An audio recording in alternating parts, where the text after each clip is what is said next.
तस्मै श्री गुरवे नमः। व्यासाय विष्णुरूपाय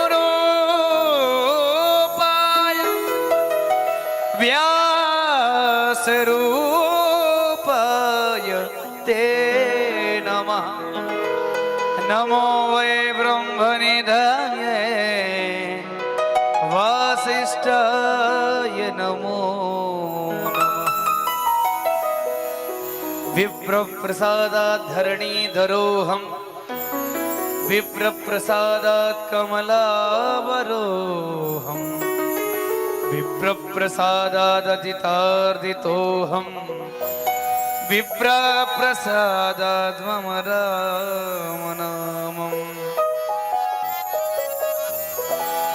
हेलो, पूज्य व्यास जी महाराज पीठासीन हो चुके हैं।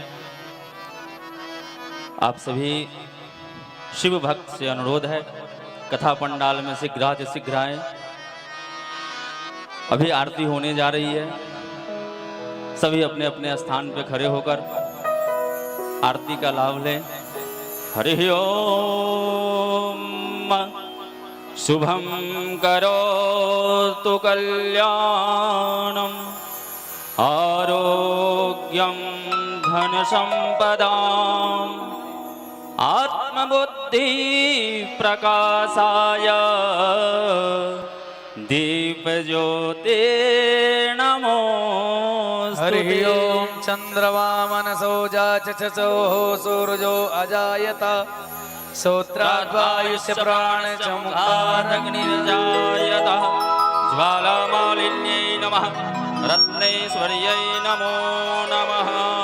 श्री शिव शंकर कैलाशपति की आरती पापियों को पाप से है तारती। श्री शिव शंकर कैलाशपति की आरती पापियों को पाप सभी खड़े हो जाएंगे अपनी जगह में।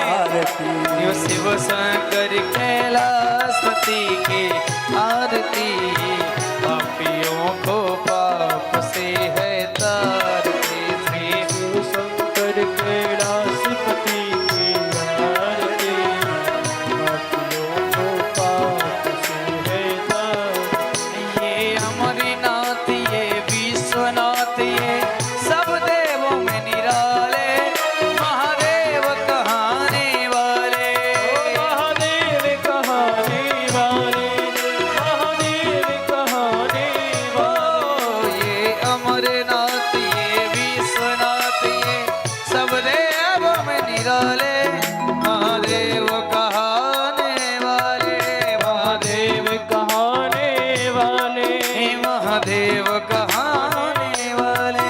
शिव नाम यही शिव धाम यही शिव नाम यही शिव धाम यही। शिव की महिमा की आरती पापियों को पाप से है तारती। श्री शिव शंकर कैलाशपति की आरती पापियों को पाप से है तारती।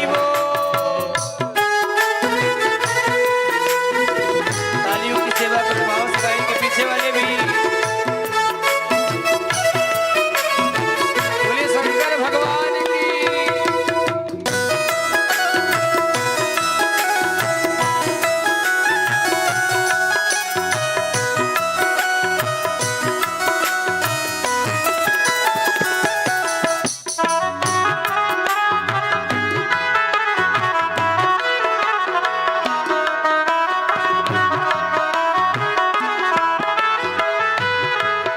ये शांति चित्त पावन पुनीत पापों को मिटाने वाले शिव दर्श कराने वाले। शिव दर्श कराने वाले शिव दर्श कराने वाले। ये शांति चित्त पावन पुनीत पापों को मिटाने वाले शिव दर्श कराने वाले। शिव दर्श कराने वाले शिव दर्श कराने वाले। ये सुख करणी ये दुख हरणी सुख करणी दुख हरणी। ओ से सुख करणी ये दुख हरणी ये सुख करणी ये दुख हरणी। श्री शिव शंकर की आरती पापियों को पाप से है तारती श्री शिव शंकर कैलाशपति की आरती पापियों को पाप से है तारती। जय हो।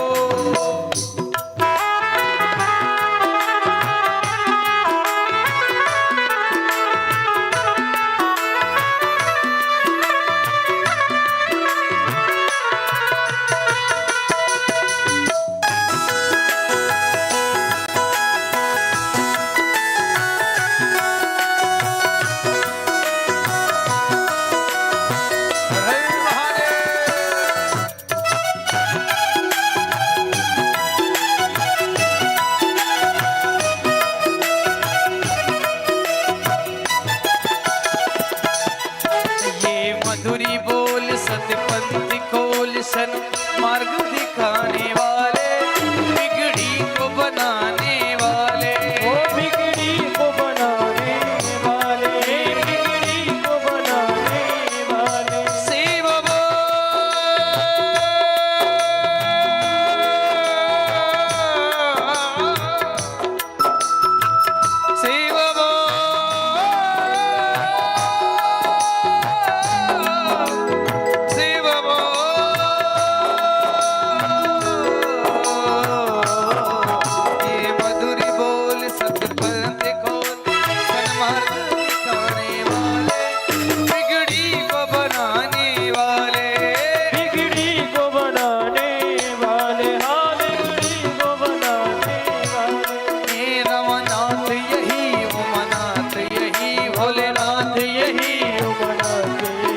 भोलेनाथ यही उमानाथ यही भोलेनाथ यही मनाते। श्री मृत्युंजय की आरती पापियों को पाप से है तारती श्री शिव शंकर कैलाशपति की आरती पापियों को पाप से है तारती। ओ पापियों को पाप से पापियों को पाप से पापियों को पाप से पापियों को पाप से शिव शंकर कैलाशपति की आरती पापियों को पाप से है तारती शिव शंकर कैलाशपति की आरती पापियों को पाप सभी गाएंगे तारती। कर्पूर गौरव करुणावतारों संसार सारों बुद्धिहारों सदा वसंतम हृदयानि देवे भवानी सहितं मंदार माला गुलकाल काले कपाल माला किसे कराए दिगंबराय जदिगंबराय शिवाय नमः त्वमेव माता च पिता त्वमेव बन्धु सखा त्वमेव त्वमेव विद्या द्रविणं त्वमेव सर्वं मम देव हरे राम हरे राम राम राम हरे हरे हरे कृष्ण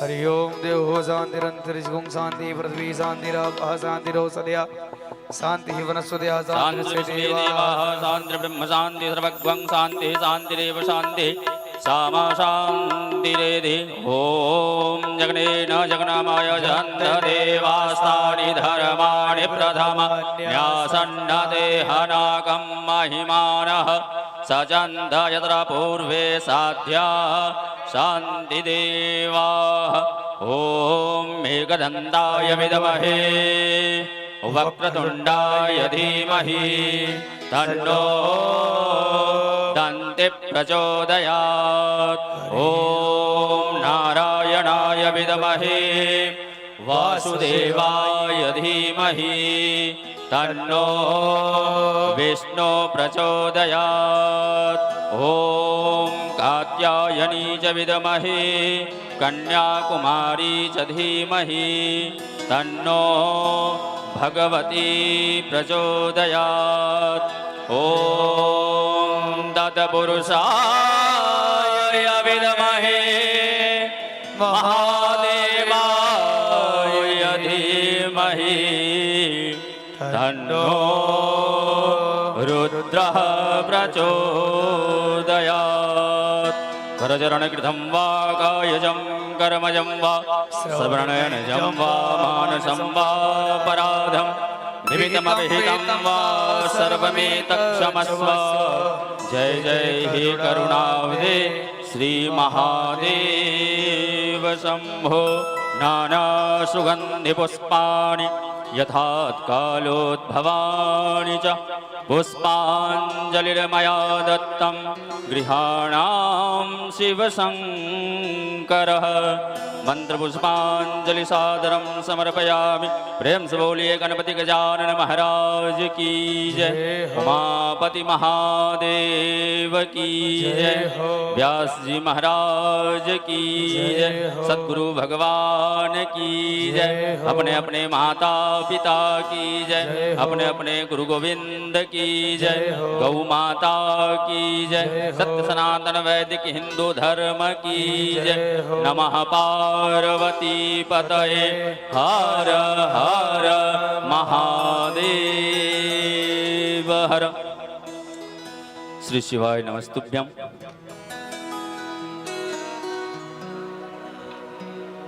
अखंड कोटि ब्रह्मांड नायक करुणा वरुणालय देवाधिदेव महादेव की असीम अनुकंपा से आप हम सभी हरिभक्त यह 7 दिवसीय शिव महापुराण की कथा का रसास्वादन कर रहे हैं। परम पिता परमेश्वर बाबा भूतनाथ महादेव की असीम कृपा आप हम सब भक्तों पर बने रहे। पूज्य गुरुदेव अपने अमृतमयी वाणी से शिव महापुराण की कथा का रसास्वादन करा रहे हैं। आज कथा का पंचम दिवस है और आज की कथा बड़ी सुंदर कथा। भगवान गणेश कार्तिकेय का जन्म और साथ में भगवती कुलदेवी महाकाली इनका सजीव झांकी का हम आप दर्शन करेंगे। और हमारे यह गणेश नगर के इस धरा पर जो यह ज्ञान की गंगा पूज्य गुरुदेव के द्वारा हम सभी को श्रवण करवा रहे हैं। हम सभी भक्त बहुत धन्य अपने जीवन को धन्य बना रहे हैं। आइए हम सभी इस कथा का आनंद लें और अपने जीवन को धन्य बनाएं। श्री शिवाय नमस्तुभ्यं। और एक सूचना, पूज्य गुरुदेव की आगामी कथा श्रीमद् शिव महापुराण की कथा 22 मई से 29 मई तक 2025 तक अपने मैथिल समाज यज्ञोपवीत संस्कार का आयोजन किया गया है और यह आयोजन निःशुल्क है। अतः आप सभी भक्तों से अनुरोध है जो अपने बालक का यज्ञोपवीत करवाना चाहते हैं वह और इस कथा का आयोजक श्री मुनि शंकर जी मिश्रा, आप सभी इनसे संपर्क करें। अब मैं अपने वाणियों को विराम देते हुए पूज्य गुरुदेव से प्रार्थना करता हूं कि आप हम सभी को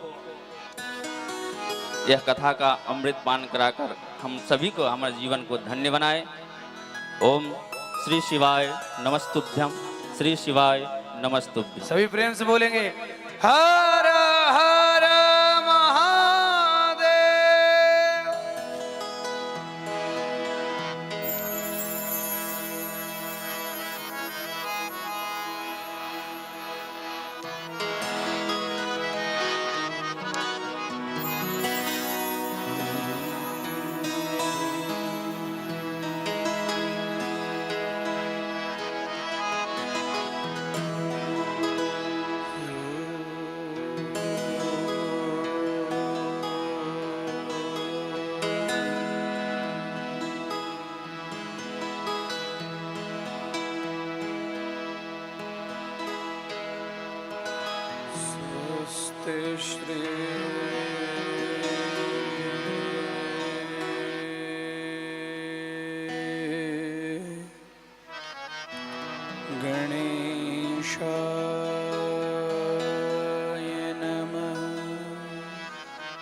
श्री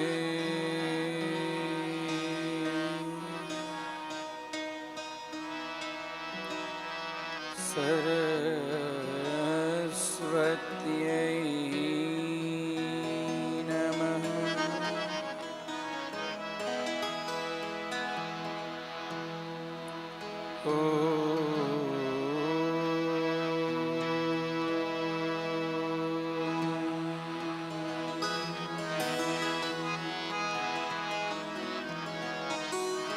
स्वस्ति श्री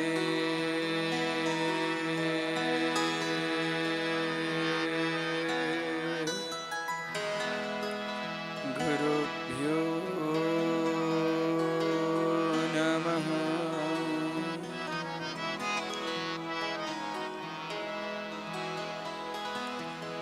शुक्लांबर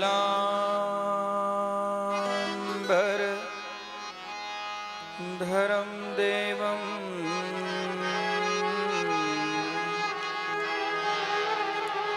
शशिवर्णं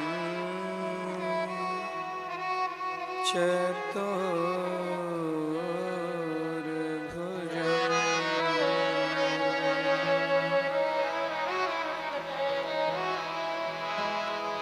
प्रसन्न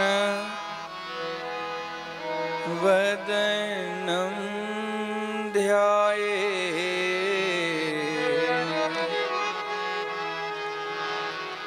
सर्वविघ्नोपशान्तये।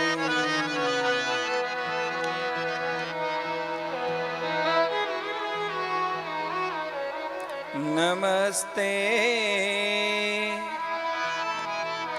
शारदे देवी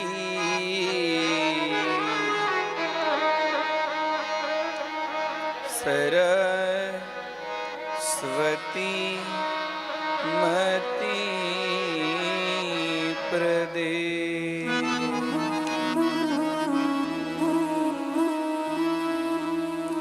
वसत्वं मम जिह्वाग्रे सर्वविद्या प्रदा भव। गुरुर्ब्रह्मा गुरुर्विष्णु गुरुर्देवो महेश्वरः।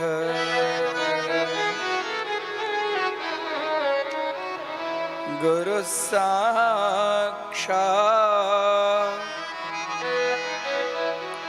परब्रह्म तस्मै श्री गुरवे नमः। पातु वो नीलकण्ठस्य कण्ठः श्यामां बुदोपमः।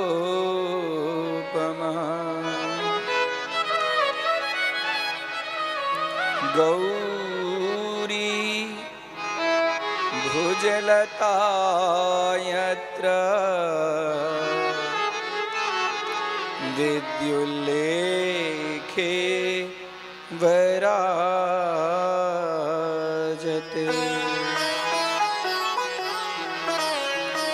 मृत्युञ्जय महादेव त्राहि मां शरणागतम्।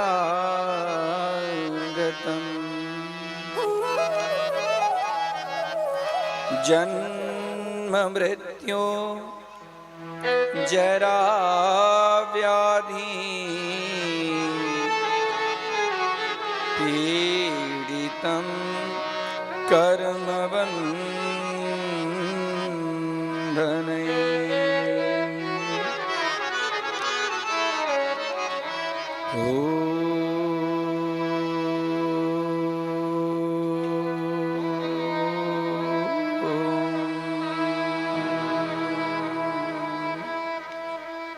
नमः शिवाय शिवाय नमः शुभं शुभं आरोग्यं आरोग्यं श्रीं श्रीं कुरु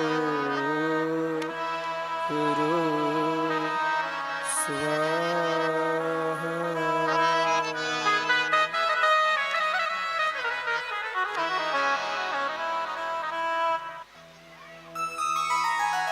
बोलिए शंकर भगवान की जय। श्री शिव महापुराण की जय। सियावर रामचंद्र भगवान की जय। पवन सुत हनुमान की जय।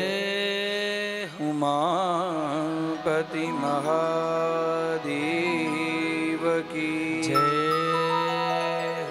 श्री सद्गुरु भगवान की जय।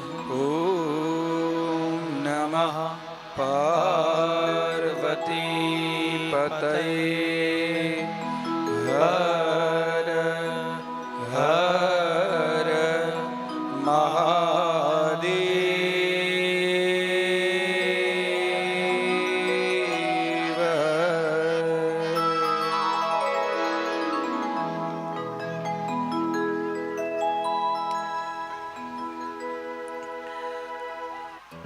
अखिल ब्रह्मांड नायकः परब्रह्मस्वरूपिणः अकारण करुणा वरुणालयः भगवतः शिव शक्ति स्वरूपः भगवतः श्याम सदाशिव चरण कमले कोटि प्रणामः एवं अक्षर परवाङ्मय स्वरूपिणः श्री शिव महापुराण चरण कमले कोटि नौमि। आइए शिव महापुराण के पंचम दिन में हम प्रवेश करें। परमेश्वर की कथा समस्त अमंगलों को दूर करने वाली कथा है। जो इस कथा का आयोजन करता है और जो इस कथा का आयोजन करवाता है वह अपने तो तरता ही है, अपने कुल को भी तारता है, साथ में जितने लोग शिव महापुराण की कथा सुनते हैं उसको भी तारता है। इसके लिए इस कथा के जो आयोजक हैं हमारे राजेश भाई पांडे जी, जेपी सर और हमारे मुनि शंकर मिश्र जी, इनके विषय में कहूँ कि आप लोगों से तो कम बात होती है। न ये मुझे सोने देते हैं न मैं इनको सोने देता हूँ।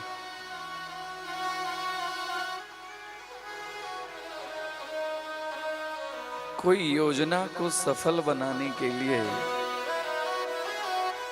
योजकस् तत्र दुर्लभः। जो योजक होता है पहले उसके दिमाग में वो योजना आती है और वो योजना उनके जो दिमाग में जो योजना जो बनती है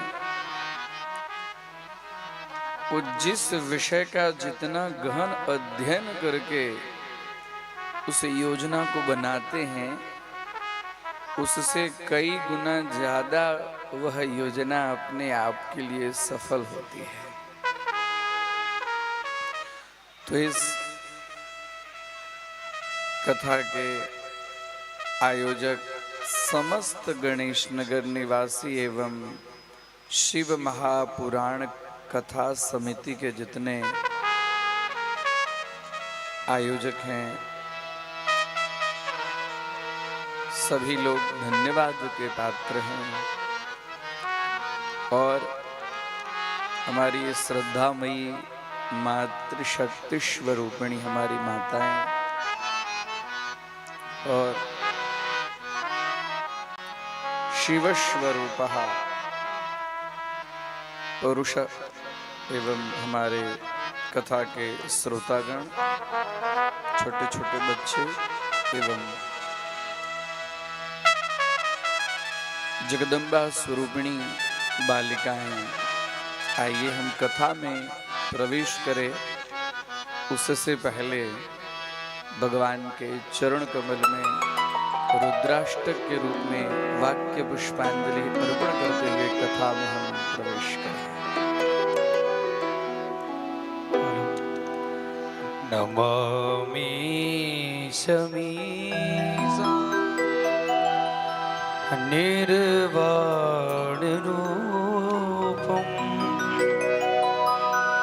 विभुं व्यापकं ब्रह्म वेदस्वरूपं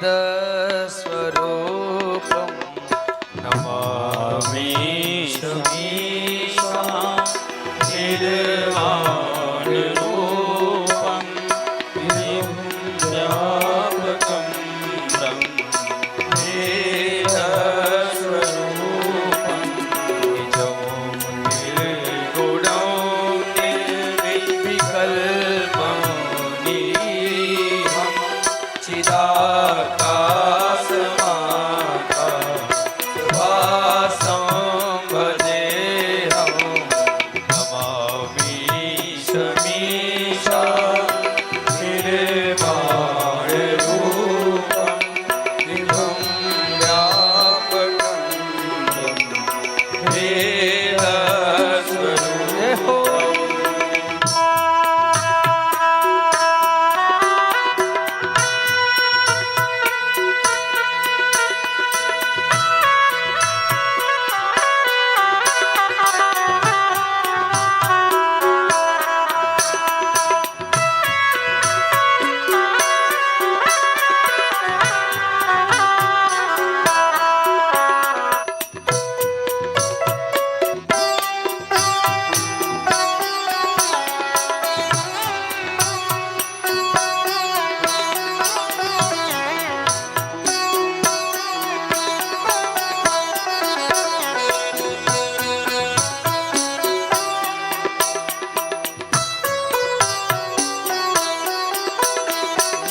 निराकार मोकार मूलं तुरीयं गिरा ज्ञानगोतीतमीशं गिरीशं करालं महाकालं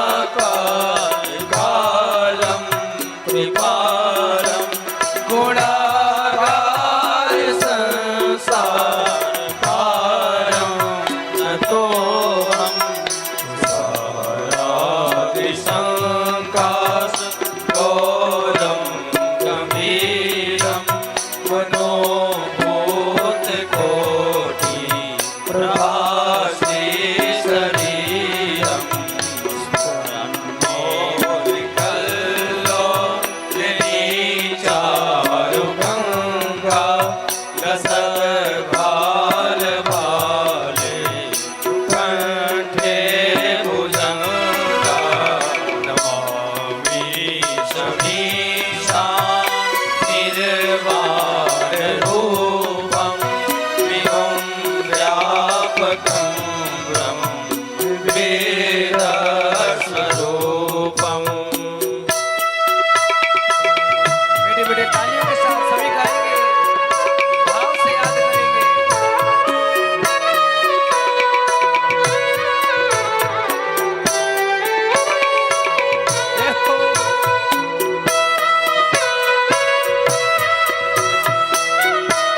चलत कुण्डलोम्भ्रो सुनेत्रं विशालं प्रसन्नाननं नीलकण्ठं दयालं मृगाधीश चर्माम्बरं मुण्डमालं प्रियं शङ्करं सर्वनाथं भजामि प्रचण्डं प्रकृष्टं प्रगल्भं परेशम् अखण्डं वजं कोटिप्रकाशं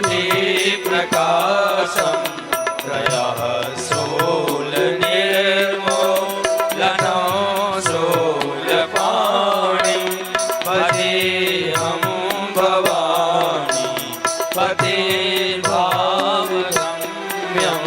नमामि शमीशा निर्वाणरूपं विभुं व्यापकं ब्रह्म वेदस्वरूपम्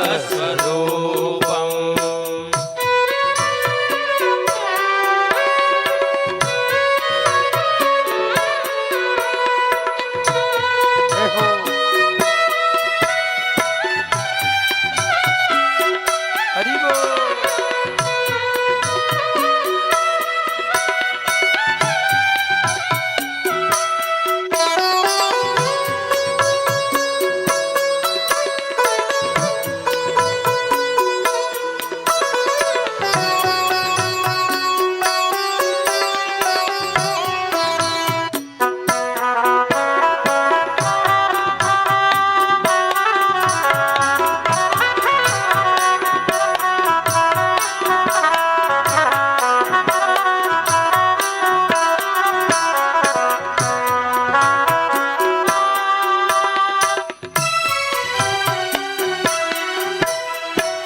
कलातीत कल्याण कल्पान्तकारी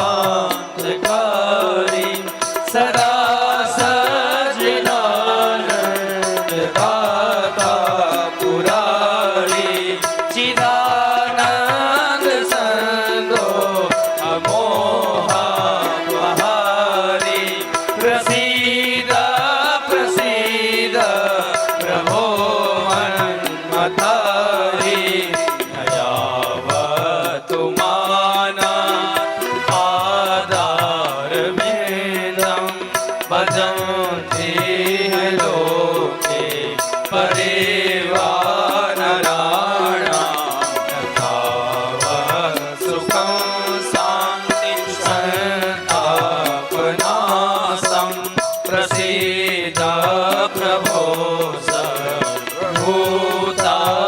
सर्वभूतानिवासम् न जानामि योगं जपनैव पूजां नतोऽहं सदा सर्वदा सम्भुतोऽभ्यं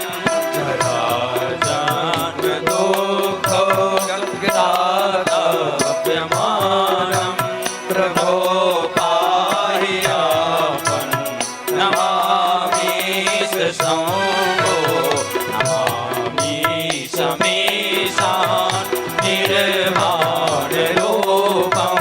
विभुं व्यापकं ब्रह्म वेदस्वरूपं नमामि शमीशान् निर्वाणरूपं विभुं व्यापकं ब्रह्म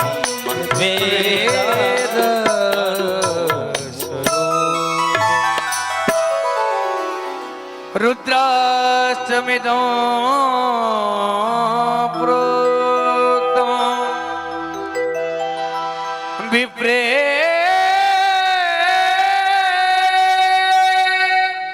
हरितो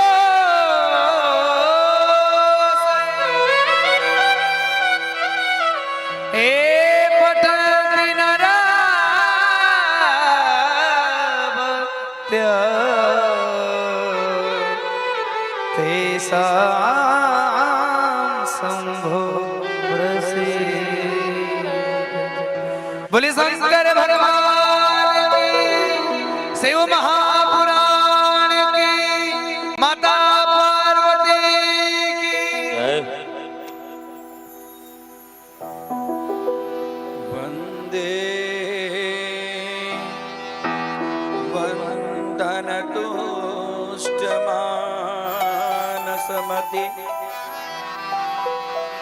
प्रेम प्रियं प्रेमदम्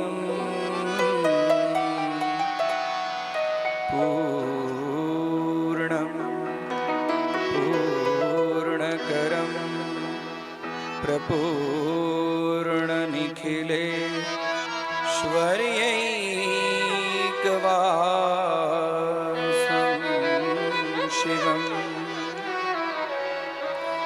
सत्यं सत्यमयं त्रिसत्यविभवं सत्यप्रियं सत्यदम्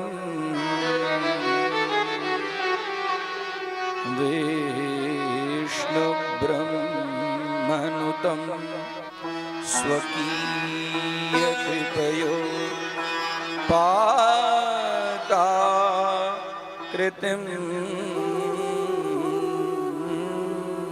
शङ्करम्।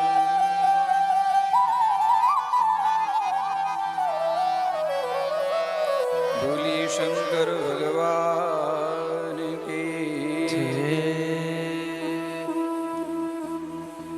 भगवान भोलेनाथ महादेव की कृपा समस्त भक्तों के ऊपर में हमेशा बरसती रहती है। बरसती है कि नहीं बरसती है? जो भक्त के पास में जितनी लायकात है, जितनी योग्यता है, वह भक्त उनकी उतनी ही कृपा को प्राप्त करता है। तो भगवान शंकर जो हमेशा भक्तों के ऊपर में कृपा जो करते हैं, वो है कैसे? कैसे है? शिव महापुराण के रुद्र संहिता के चतुर्थ खंड, जिसको कहते हैं कुमार खंड, कार्तिकेय, कार्तिकेय के लिए कुमार शब्द है। उस कुमार खंड के अंदर में वर्णन मिलता है, वंदे वंदन। किनको वंदन? वंदे शब्द वंदन वाचक। वंदे वंदन तुष्टमानसमति प्रेम प्रियं प्रेमदम्। भगवान शिव कैसे हैं? प्रेम प्रियम प्रेमदम्, सबको प्रेम देने वाले हैं और जिनको प्रेम प्रिय है, जिनको प्रेम प्रिय है। प्रेम से आप कुछ भी चढ़ाएं, कुछ भी स्तुति कीजिए, वो जल्दी से संतोष, जल्दी से प्रसन्न होने वाले। भोलेनाथ है ना, जल्दी से। हाँ, भोला है। क्या कहते हैं? जो व्यक्ति अत्यंत सरल होता है, इसको हम आप क्या कहते हैं? बड़ा भोला है। कहते हैं कि नहीं कहते हैं? तो भोलेनाथ हैं वो। उनको प्रेम प्रियम प्रेमदम, वो प्रेम के प्रिय हैं और समस्त जगत को प्रेम देने वाले हैं। और इतना ही नहीं, जगत में जिनके लिए पूर्ण शब्द, उपनिषद कहता है कि पूर्ण एक ही है, वो परमेश्वर शिव।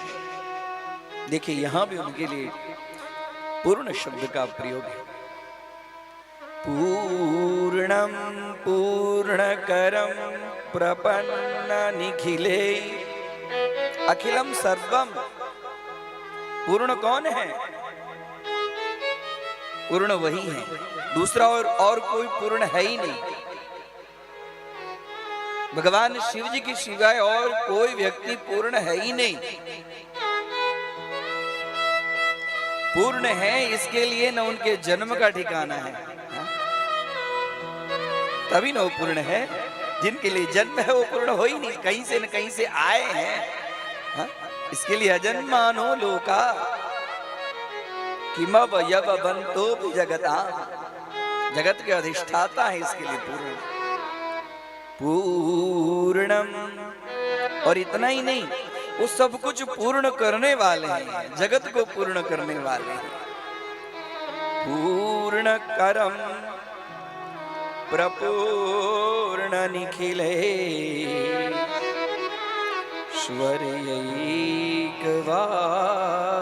श्वर्यैकवासं शिवम। कल्याण करने वाले और जगत का एकमात्र आवास स्थान यही है संपूर्ण जगत का, जहां पर जीव आकर पूर्ण कर्म अपने आप को पूर्ण कर लेता है। और जो सत्यमय है, सत्यम,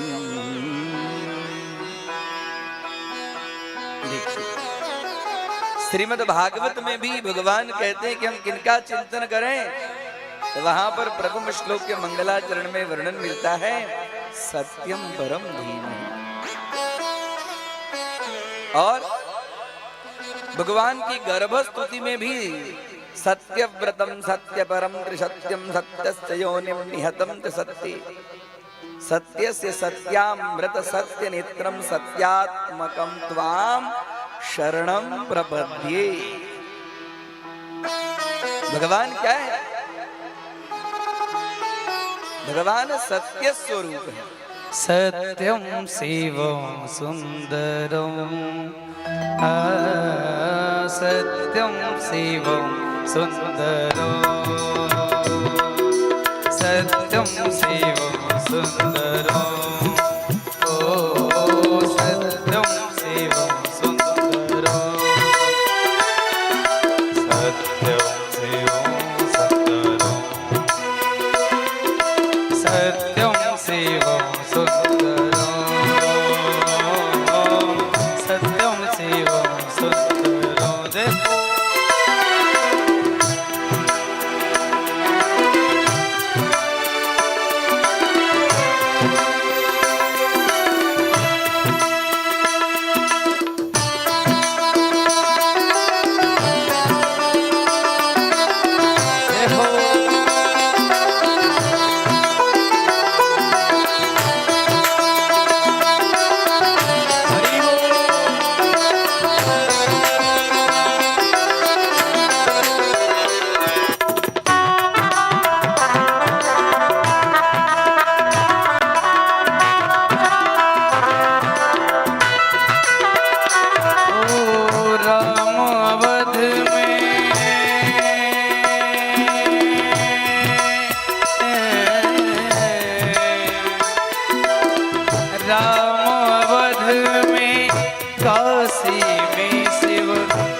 जय सूरी है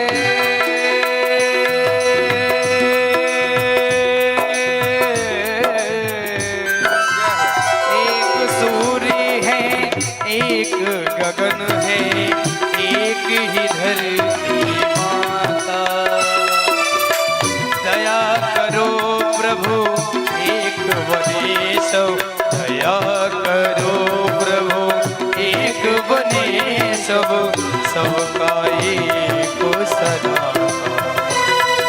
राधा मोहन शरणो सत्यं शिवं सुंदरं, सत्यं शिवं सुंदरं, ओ सत्यं शिवं सुंदरं, सत्यं शिवं सुंदरं, सत्यं शिवं सुंदरं, सत्यं शिवं सुंदरं, सत्यं शिवं सुंदरं, सत्यं शिवं सुंदरं, सत्यं शिवं सुंदरं।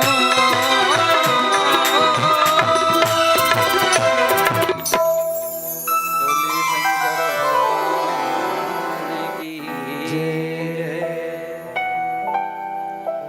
भगवान शंकर सत्य स्वरूप हैं, शिव स्वरूप और सुंदर भी वही है। इसके लिए ऐसे भगवान शंकर की कृपा समस्त जीव के ऊपर में अनवरत बरसती रहती है। भगवान शंकर की भक्ति करनी चाहिए। करते हैं कि नहीं करते हैं? करते हैं ना, तभी तो हम कथा सुनने आए हैं। ये भक्ति ही है ना। 9 प्रकार की भक्ति में सर्वश्रेष्ठ भक्ति है श्रवण भक्ति, सुनने की भक्ति। श्रवणम कीर्तनम विष्णु स्मरणम पाद सेवनम। इसमें 9 प्रकार की जो नवधा भक्ति है, उसमें सबसे प्रथम श्रवण भक्ति, श्रु श्रवणे। शिव महापुराण की कथा सुनिए। भगवान शिव जी के मंदिर में जाइए। आपके घर में जो शिवलिंग है नहीं है, आप पार्थिव लिंग बनाइए मिट्टी का। नर्मदेश्वर लिंग रखने में कोई दोष नहीं माना जाता है। बाबा नर्मदेश्वर को घर में विराजमान कीजिए। उनके ऊपर में जलधारा प्रिय शिवः, और उनको कुछ नहीं, खाली जल की धारा कीजिए। जलधारा करने मात्र से भगवान शिव जी प्रसन्न होते हैं, तुष्ट हो जाते हैं। और नित्य थोड़ा भस्म लगाइए उनको। घर में भस्म रखते हैं कि नहीं रखते? अरे हाँ या ना तो बोली, रखते कि नहीं रखते? नहीं रखते हैं तो रखना चाहिए। हाँ, भस्म रखिए। नहीं बना सकते हैं तो जहां से भस्म उपलब्ध है वो रखिए। आप लोगों ने कल बिल्व पत्र का महात्म्य सुना, सुने कि नहीं सुने? एक बिल्व पत्र, एक लोटा जल और थोड़ा सा चंदन, भस्म, अक्षत, बाबा के सामने धूप जलाइए। अगरबत्ती नहीं, धूप। शास्त्र में धूप का मंत्र है, अगरबत्ती का मंत्र नहीं है। बत्ती नहीं, बत्ती जलती है दीपक की, धूप की बत्ती नहीं। धूप जो हमारी प्राचीन परंपरा थी, उस परंपरा से जीवन जिए। हम भले कितने भी एडवांस हो जाएं, जो अच्छे लोग होते हैं ना, वो दूसरे की अच्छी चीज को ग्रहण तो करते हैं, लेकिन अपनी अच्छी चीज नहीं छोड़ते। हम आप क्या करते हैं? तो उनके अच्छी चीज को ग्रहण कर लेते हैं और अपनी जो अच्छी चीज है उसको छोड़ देते हैं। इसके लिए हमारी जो प्राचीन जो संस्कृति थी धूप जलाने की, अगरबत्ती नहीं। कई जगह आप लोगों को मीडिया के माध्यम से अगरबत्ती जलाने के लिए मना किया गया है। इसके पीछे है कारण। धूप जलाइए, दीपक जलाइए, घी का दीपक जलाइए, और नहीं कुछ तो थोड़ा सा मिश्री रखिए।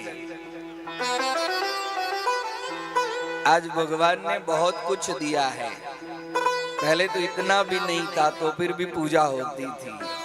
हाँ, हमारे गांव में, मैं अपने घर की बात कहूं कि मिट्टी का पहले गौरी शंकर, हमारी जो काकी, जिसको बड़की काकी हम लोग बोलते हैं, हमारे यहाँ पे बड़े भैया भी हैं, वो भी सुनते होंगे। तो गौरी शंकर मिट्टी का बनाते थे और पार्थिव लिंग की पूजा मिथिला में प्रत्येक घर में होती थी। अभी होती है, कम होती है। सुनिए, शिव महापुराण में मिट्टी के पार्थिव लिंग की पूजा का विधान है। मिथिला में प्रत्येक घर में पार्थिव लिंग की पूजा और शालिग्राम की पूजा प्रत्येक घर में होती थी। चाहे खेती करते करते, कामकाज करते, भले 12 बज जाए कि 1 बज जाए, जब तक गौरी शंकर की पूजा नहीं करते थे, पार्थिव में भी गौरी और शंकर, और साथ में कृतमुख गोल गोल बनाते थे, उनका मुख कान भी बनाते।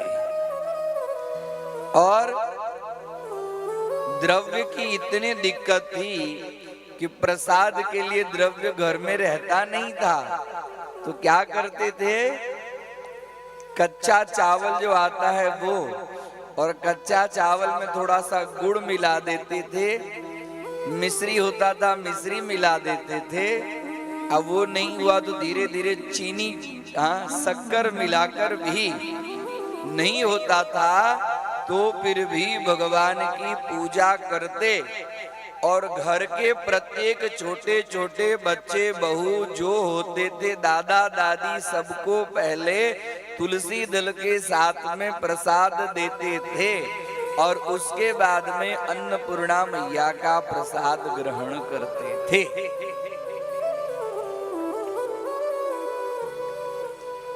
मैं इसके लिए मिथिला की बात करता हूं कि मैं भी मिथिला का बच्चा हूं। मेरा बाल्यावस्था तो सूरत में ही बीता। मैं 2 साल का था तभी से सूरत में हूँ, लेकिन वो जो घर के जो संस्कार हैं वो अभी भी हमारे दिमाग में, और वो चीज छूटती नहीं है। आप अपने बच्चे को भी संस्कार संपन्न बनाओ, इसके लिए है शिव महापुराण की कथा। मैं बार बार बच्चों के ऊपर में जोर देता हूँ। कमाकर क्या होगा, कमाकर गाड़ी बंगला ऊपर ले जाएंगे, ले जाएंगे, अरे बोलो ना, ले जाएंगे तो हमारे पास बहुत सारे यजमान हैं, उनको बोलेंगे ये हमारी मैया ऊपर ले जाने वाली है, सूटकेस 2 सूटकेस आप भी दे दो, लेके चली जाएगी। लेके जाओगी? गणेश नगर के लोग लेके जाएंगे, बेस्तान के लोग लेके जाएंगे। जब नहीं लेके जाना है, यही रहना है। हाँ, नदिया के पानी नदिये जो, यहीं का सब धर्म, यहीं का सब धन, यहीं रह जाना है, तो फिर धर्म लेके जाओ। हाँ, धर्म लेके जाओ, धर्म पूर्वक जीवन यापन करो, धर्म करो, बच्चों को धर्म में जोड़ो, उनको शिखा लगाना, सिखा रखना सिखाओ, तिलक लगाना सिखाओ, रोज प्रातः काल उठते हुए हाथ का दर्शन करना सिखाओ। कराग्रे वसते अरे आप ही सिखाओगे, कोई सिखाने वाला नहीं है आपके बच्चे को। कोई स्कूल यूनिवर्सिटी में नहीं सिखा, आपको सिखाना पड़ेगा। बच्चे को अच्छा बनाना है तो आप ही बनाओगे, दूसरे का भरोसा नहीं होगा। शिव महापुराण कहती है कि परिवार में सुख समृद्धि के लिए भगवान शिव जी की पूजा विशेष रूप से करें। बच्चे को अभी से धर्म कर्म में जोड़ो। हम आप समझते अभी तो बच्चा है, हाँ ये क्या करेगा, अभी नहीं करेगा तो युवावस्था में तो बिल्कुल नहीं करेगा। युवावस्था में सबसे बड़ा पाप तो युवावस्था में होता है। बुद्धि सबसे बड़ी युवावस्था में बिगड़ती है, और युवावस्था में नहीं करेगा तो क्या वृद्धावस्था में करेगा? अरे वृद्धावस्था में तो पूरी जिंदगी जो करेगा वही उसको याद आएगा, उस समय कहां से नमः शिवाय करेगा।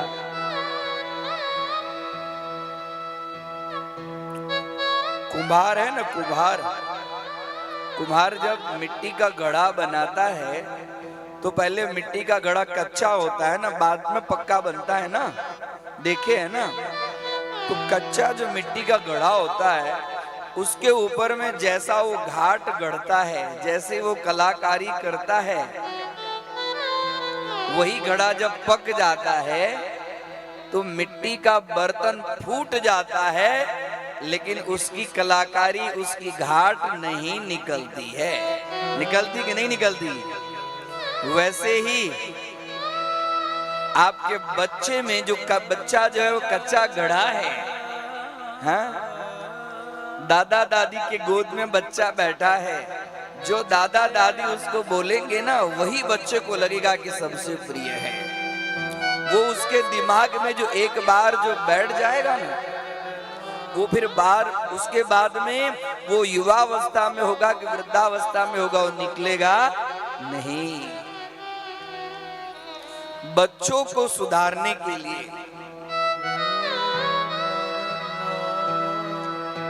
वास्तव में यहाँ के बच्चों को सुधारने की ज्यादा जरूरत है। जो मैं इन कथाओं में देख रहा हूं, यहाँ के बच्चों को सुधारने की ज्यादा आवश्यकता है। कारण बच्चे नहीं बिगड़ते हैं, बच्चे के माँ बाप बिगड़े हुए हैं, तब बच्चे बिगड़े हैं। बात कड़वी है, बात कड़वी है। कथा में रोज थोड़ी मिश्री मिलती है, कभी कभी नीम की पत्ती भी मिलती है। हा? साल में एक दिन नीम की पत्ती खानी पड़ती है कि नहीं खानी पड़ती है? नीम की पत्ती नहीं खाओगे तो रोग नहीं छूटेगा, है ना। कथा में खाली हमको अच्छी लगी वैसे बात नहीं होती है। कथा में हमारी जीवन कैसे अच्छे बने वैसी बात होती है। माँ बाप सुधरेंगे तो बच्चे सुधरेंगे। माँ बाप के अंदर में विवेक नहीं है, बच्चे कैसे आएगा? विवेक आएगा सत्संग से, विवेक आएगा कथा से। पढ़ते हैं विद्या ददाति विनयम, विद्या ददाति विनयम। विद्या हम ग्रहण करेंगे तो विनम्रता आएगी। आप बच्चों को खास करके ये सब सुनना जरूरी है। सुनो, ये ज्ञान से जीवन का कल्याण होगा। टेक्नोलॉजी पढ़ो, अंग्रेजी पढ़ो, गुजराती पढ़ो, हिंदी पढ़ो, मराठी पढ़ो, सब पढ़ो, मैं मना नहीं करता हूं, पढ़ो। लेकिन हमारा ऐसा ज्ञान पढ़ो जिससे तुम्हारा कल्याण हो, और तुम लोग आगे बढ़ोगे तो तुम्हारे आगे बढ़ने से तुम्हारे माता पिता का नाम रोशन होगा और तुम्हारे जीवन का कल्याण होगा।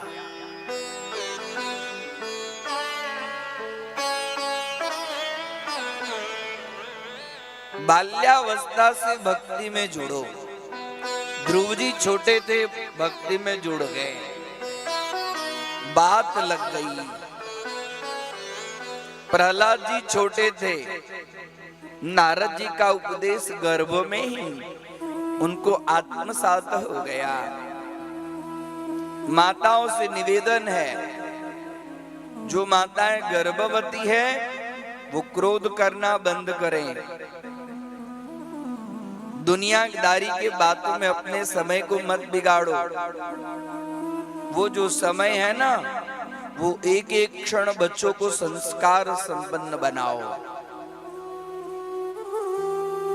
अरे जीजाबाई होगी तो शिवाजी होंगे, जीजाबाई नहीं होगी तो शिवाजी कहां से बनेंगे? हाँ, जीजाबाई बनो, मदालसा बनो, अच्छी माँ बनो, माँ बनो, अच्छी माँ बनो। शिव महापुराण कहती है कि मातृत्व शक्ति में जितना बल है ना, उतना और किसी चीज में बल नहीं है।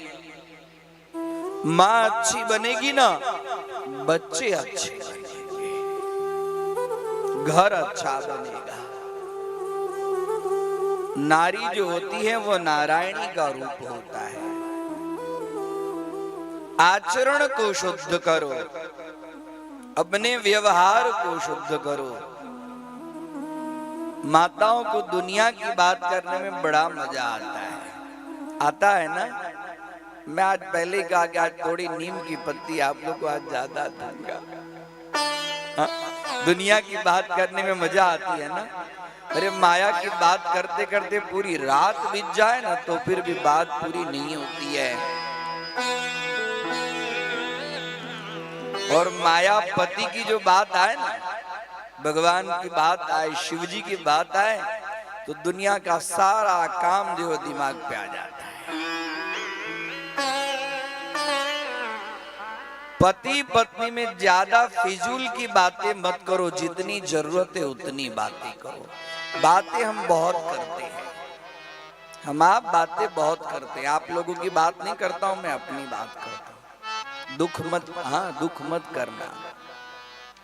शिव महापुराण की कथा सुनने वाला और सुनाने वाला भी, जितने सुनने वाले का फल है उतना ही सुनाने वाले का फल है। हम शिव महापुराण की कथा अपने आप का कल्याण करने के लिए आप लोगों के सामने व्यक्त करते हैं। हम भगवान शिव जी से प्रार्थना करते हैं कि आप अपनी भक्ति हमें प्रदान करें, जिससे इस वाणी के द्वारा जगत का कल्याण हो और आपकी भक्ति इस वाणी के द्वारा व्यक्त हो। हाँ, मैं प्रार्थना करके आता हूँ। हम आप दुनिया की बहुत फिजूल की बातें करते रहते हैं। बात कम करें, साधना करें, ध्यान करो, मंत्र जाप करो। जपात सिद्धिर्थ जपात सिद्धिर्थ जपात सिद्धिर्थ वरानने। महाकाल महाकाली से कहते हैं। वरानने शब्द का अर्थ होता है महाकाली। ये महाकाली जपात सिद्धिर्थ जपात सिद्धिर्थ जपात सिद्धिर्थ वरानने। जपात सिद्धिर्थ जपात सिद्धिर्थ जपात सिद्धिर्थ न संशयः। जप से संसिद्धि होगी, जप से कल्याण होगा। जप तो नास्ति पातकम। जो व्यक्ति जप करता रहता है उसको पातक नहीं लगता है, पाप नहीं लगता है। चलते फिरते उठते बैठते भोजन बनाते घर को बुहारते रसोई का काम करते करते शिव शिव शिव शिव इस मंत्र का जाप करो। अभी आज देखो, थर्मामीटर लगाओ। बुखार आता है तो थर्मामीटर लगाना पड़ता है ना। थर्मामीटर से क्या पता चलता है कि हमारा बुखार कितना है कि नहीं है। आज आप लोगों की क्या स्थिति, और 90 दिन ऐसा करो, देखो पूरा परिवर्तन आ जाएगा। 90 दिन के बाद में देखो कि आप लोगों की मनस्थिति कैसी है। खुद सबके पास ज्ञान है, खोलने की जरूरत, उघारने की जरूरत है। कलयुगी जो जीव है वो कलयुगी जीव के पास में, सबके पास है। ज्ञान को खाली ज्ञान का पर्दा हटाने की जरूरत है। सबको मालूम है ना भगवान का नाम जपना चाहिए। अरे हाँ बोलो ना भाई, हाँ मुझे मालूम है, सबको मालूम है, लेकिन तो फिर भी हम जप नहीं पाते। वो जपना चाहिए। शिव महापुराण की कथा सफल करने के लिए जप करना चाहिए, जितना हो सके उतना। माला है तो माला, नहीं तो कर माला, नहीं तो फिर मन से मानसिक जप, वाचिक जप, जितना हो सके उतना जप करो। क्योंकि कलयुग में केवल भगवान का नाम ही पार उतारने वाला है। कलयुग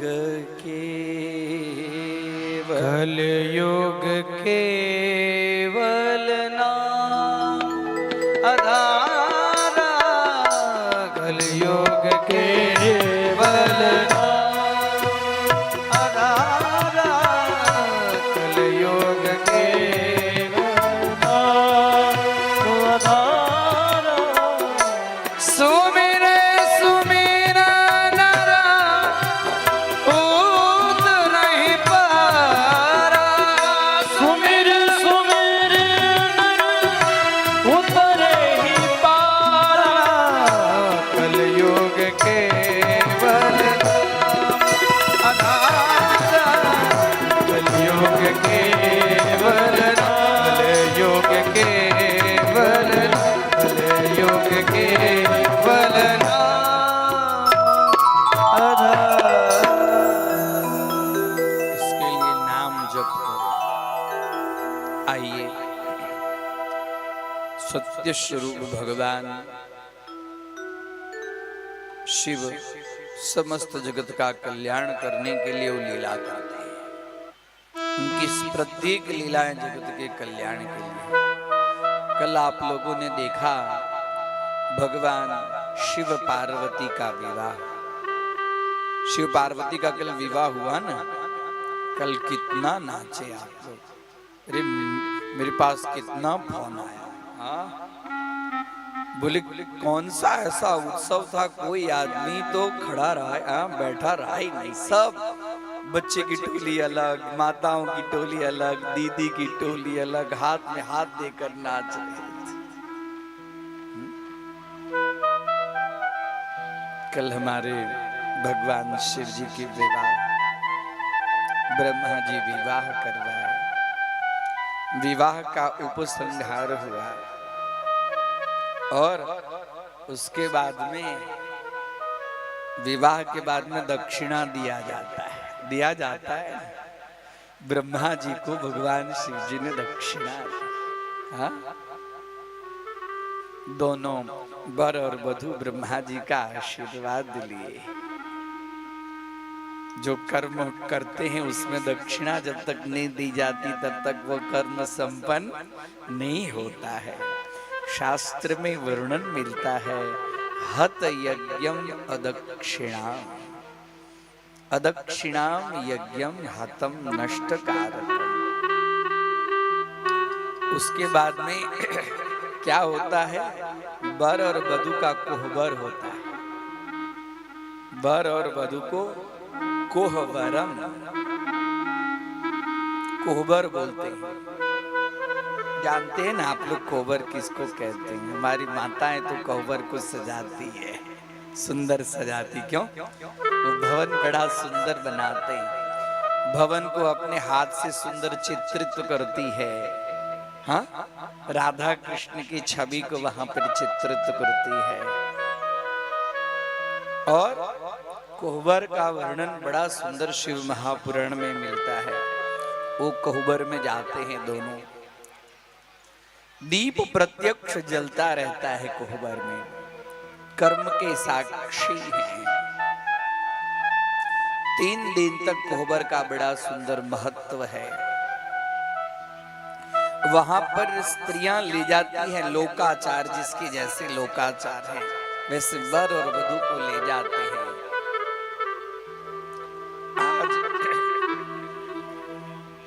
आज भगवान शिव जी ने तो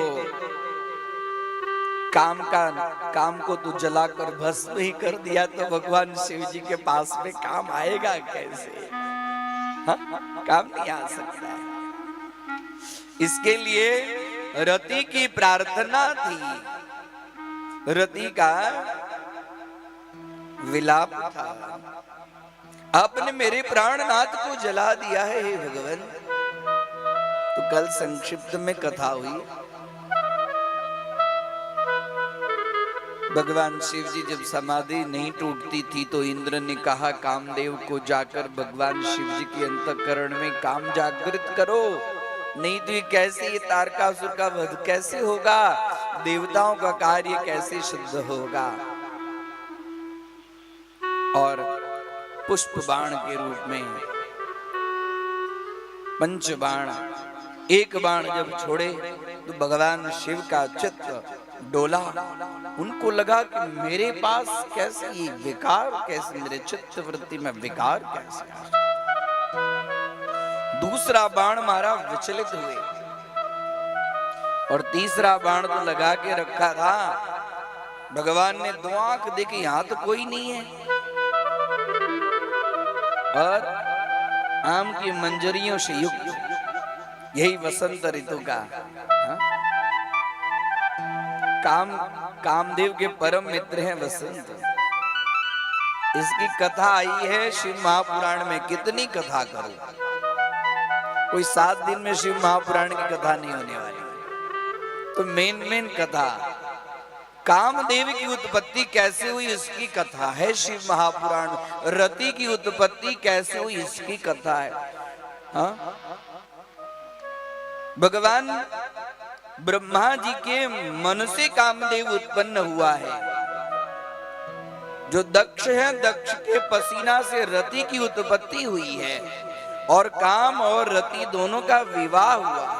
तीसरा बाण जो लगा के रखे और भगवान ने जो अपना त्रिनेत्र खोला, त्रिनेत्र जैसे देखे, दो आंख से जो चीज नहीं दिखा तीसरी आंख से तो देख रहे हैं। आम के मंजरियों के ऊपर में वसंत ऋतु ने अपना संपूर्ण प्रभुत्व व्याप्त कर दिया है और कामदेव पुष्प के बाण लेकर खड़ा वहां पर। और भगवान का तीसरे नेत्र की ज्योति अग्नि ज्योति है। तब शिवती सर नयन उघारा, कामदेव भय जारी जा। जैसे ही भगवान ने तीसरी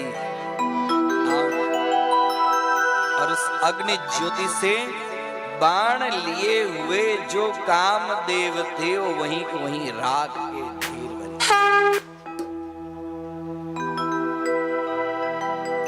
अब तो भगवान गोबर में आ गए, लेकिन कामदेव तो भस्म हो गया, उनके पास में आ ही नहीं सकता। रति के प्रार्थना से भगवान कृष्ण के पुत्र के रूप में प्रद्युम्न जी महाराज साक्षात कामदेव आज प्रार्थना कर रहे हैं भगवान के पास में। रति प्रार्थना कर रही है, हम पर आप कृपा करें। और भगवान ने कामदेव को जीवन दान दिया। इसके बाद में वर वधू का मिष्टान्न भोजन। 3 दिन तक शास्त्र कहते हैं कि जब तक चतुर्थी कर्म नहीं होता है तब तक लवण भक्षणो निषेधः। चतुर्थी कर्म के बिना तब तक मिष्टान्न भोजन। और उसके बाद में मिष्टान्न भोजन के बाद में फिर से शिव जी का जनवास में लौटना। और जनवास में परम सुंदर सज्जा के ऊपर में वास गृह में शयन करके प्रातः काल में पुनः शिव जी का लौटना। बड़ी सुंदर कथा ये सब है। तीसरी रात सब बाराती थे, भगवान शिव जी ब्रह्मा जी सब बोले अब जाने के लिए तैयारी। बोले नहीं, चतुर्थी कर्म हो जाए उसके बाद। पहले बाराती चतुर्थी कर्म तक रुकते थे। हाँ? आज तो आए और गए, आज क्या बाराती का। पहले बाराती का स्वागत सत्कार होता था। अतिथि देवो भव की जो सनातन धर्म की जो स्वरूप, सनातन धर्म का जो स्वरूप था बारातियों का, वर्ष से ज्यादा बाराती का सम्मान किया जाता। सब जाने के लिए तैयार हैं, सब सप्तर्षि आए हुए हैं, सबको रोक रहे हिमवान अभी आप मत जाइए। कई दिन तक बाराती वहां ठहरते हैं। ब्रह्मा जी कहते हैं नारद जी चतुर्थी का कर्म प्रातः काल संपन्न हो जाता है और बिना चतुर्थी के कर्म का विवाह कर्म संपन्न नहीं होता। 3 रात बीतने के बाद में चौथे दिन में विवाह संपन्न होता है। अभी तो चौथे दिन क्या 4 घंटे भी नहीं होते हैं। आज तो विवाह में 1-1.5 घंटे में पंडित जी दक्षिणा जितनी चाहिए उतना हम दे रहे, विवाह जल्दी से पूरा कर। संपन्न हुआ विवाह। सप्तर्षि समझाने लगे, बारात को विदा कराने के लिए हिमवान राजी हुए। मेनका शिव जी को कन्या को सौंपते हैं। बारात का पूरी तरह बाहर आते हैं, सब लोग उनकी विदाई करते हैं। अब सप्तर्षि समझाते समय हो गया, हम तो जा रहे हैं, साथ में इन दोनों को भी विदा करें। द्विरागमन बोलते हैं, द्वि आगमनम द्विरागमनम, दूरागमनम, दूर जाने के लिए। अब अपने नगर में भगवान कैलाश जाने के लिए तैयार हैं। अब जब कैलाश जाने की बात आई तो मेनका की छाती फट गई। हाँ? मेरी पुत्री अब मुझसे दूर हो जाएगी।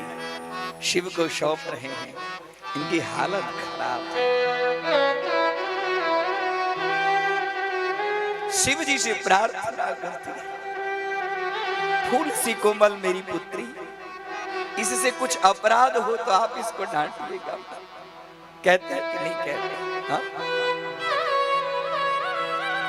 कौन ऐसी माँ होगी जो पुत्री के विदा के समय में उसका हृदय नहीं फटेगा? माँ का तो हृदय फटता है, कन्या के विदा के समय में पिता का भी सबसे ज्यादा पिता रोता। माँ तो दिखाती है रोना, पिता तो दिखावे नहीं। हिमवान कोई देखे नहीं, आंखों से आंसू निकल रहा है। सप्तर्षि समझा, अरे वो कोई साधारण नहीं है। बोले नहीं, इस कन्या को मैंने इतना सवारा, इतनी बड़ी, मैं कहीं से आता था राजबाहर, सबसे पहले वो मेरे पीने के लिए पानी लाती थी, मेरे लिए चादर लाती थी।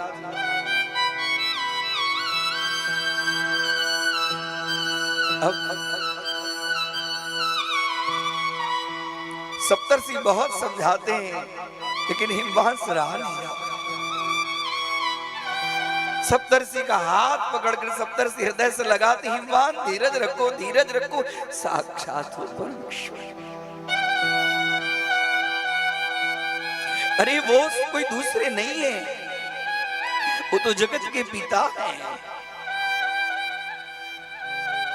और कहां दूर जाते हैं, ये तो तुम्हारा कैलाश, यहाँ हिमालय है और कैलाश।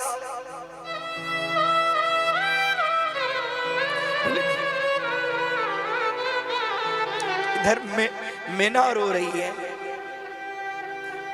इधर जितनी भाभियां थी सब रो रही हैं, आस पड़ोस के सब जगह एकदम करुण क्रंदन हो रहा है,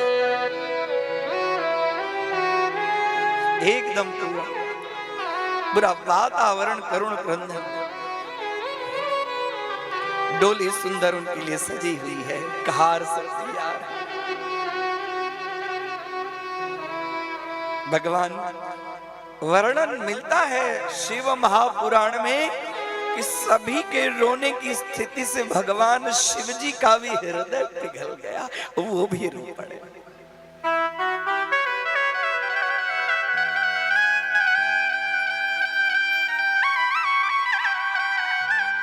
मेना के सामने कहते, मां मत, तुम्हारी पुत्री को मैं कभी भी कष्ट नहीं दूंगा, तुमसे ज्यादा मैं इसको हमेशा इसके दुख को दूर करने के लिए मैं हमेशा प्रयत्नशील। यह पुत्री आपको आनंद देने वाली है, आपके कुल को तारने वाली है। ये तो देवताओं का कार्य करने के लिए उत्पन्न हुई है,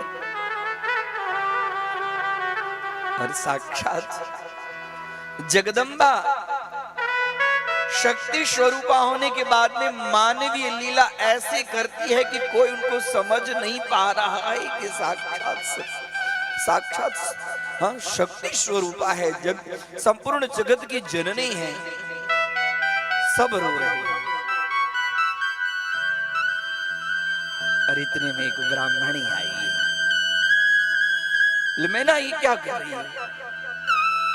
पुत्री को प्रसन्नता से विदा। बोली मां नहीं रहा जाता। अरे तुमने अपने पुत्री को पतिव्रत धर्म का उपदेश क्यों नहीं की? इसको धर्म का उपदेश करे। बोले इसको क्या उपदेश करे? इसकी जो एक एक बात मैं उपदेश धारण कर रही थी। हे मां तू क्या कह रही? हाँ भले इसके उपदेश से हम लोग उपदेशित हैं, लेकिन जब कन्या अपने ससुराल जाए तो मां का कर्तव्य है कि उसको पतिव्रत धर्म का उपदेश करना चाहिए।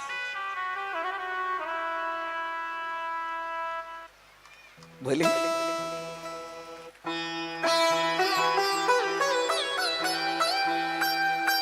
पार्वती, वो ब्राह्मण की पत्नी पार्वती माता को पतिव्रता धर्म का उपदेश करती है। सुनिए, पतिव्रता से श्रेष्ठ कोई धर्म है ही नहीं। जितने सारे धर्म हैं, पुत्र धर्म है, मानव धर्म है, हम बहुत सारे धर्म लगाते हैं, लेकिन पतिव्रता से श्रेष्ठ और कोई धर्म शास्त्र में शिव महापुराण में बताया ही नहीं। संसार में पतिव्रता नारी धन्य है, और दूसरी नारी के लिए धन्य शब्द का प्रयोग नहीं मिला है। पतिव्रता नारी धन्य है।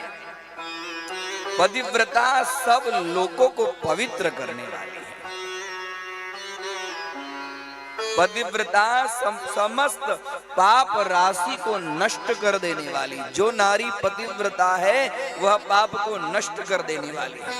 जो पति को परमेश्वर के समान मानकर प्रेम से उनकी सेवा करती है, वह इस लोक में संपूर्ण भोग को प्राप्त करती है। पार्वती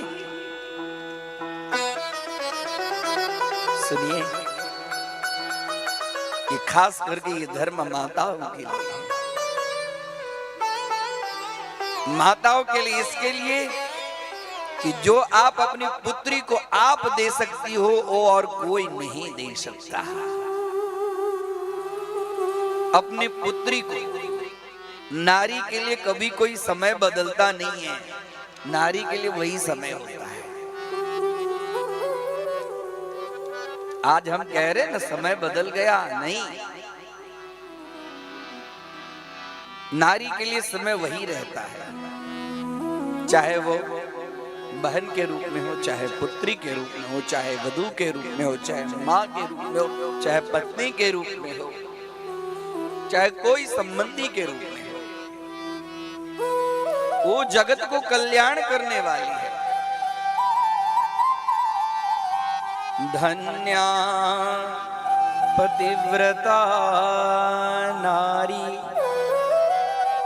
नान्या पूजा विशेषतः पावनी सर्वलोकानां सर्व पापौ घनाशिनी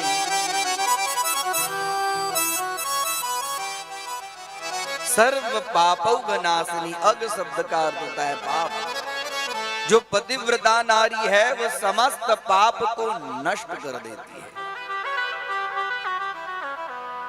कैसा भी स्थान हो जहां पर पतिव्रता नारी का चरण पड़ता है ना, वो जगह पवित्र हो जाती है।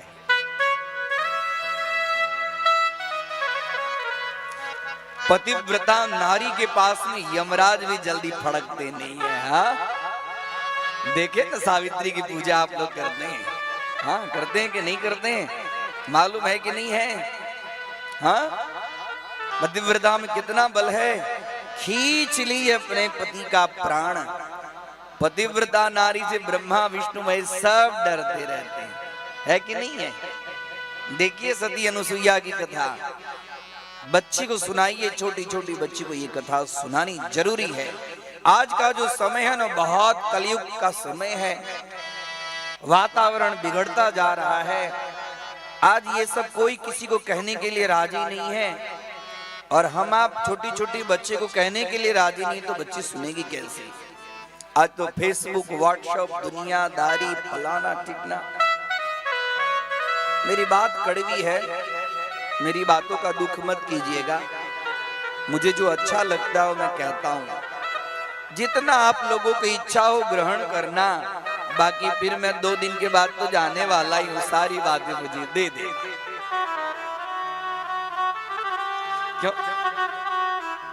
मैं ले जाऊंगा अपने मंदिर में। हमारे मंदिर में बहुत बड़ी जगह है, और वहां पे रोज मंदिर में लोग आते रहते हैं। ऐसे मैं बड़बड़ बड़बड़ बड़बड़ बोलता ही रहता हूँ। मुझे कोई कथा नहीं करनी आती। हमने गुरु की सेवा की। पढ़ने से कुछ नहीं होता है। कौन कितना पढ़ेगा, कौन कितना याद रखेगा, कौन कितना समय आएगा तो बोलेगा, ये सब साधना का फल, ये गुरु की कृपा का फल होता है। वो अंतःकरण में अपने आप ज्ञान स्फुरण होता है। और गुरु पत्नी के लिए सबसे बड़े गुरु हैं उसके पति। पति रेको गुरु स्त्रीणाम सर्वस्याभ्यागतो गुरु।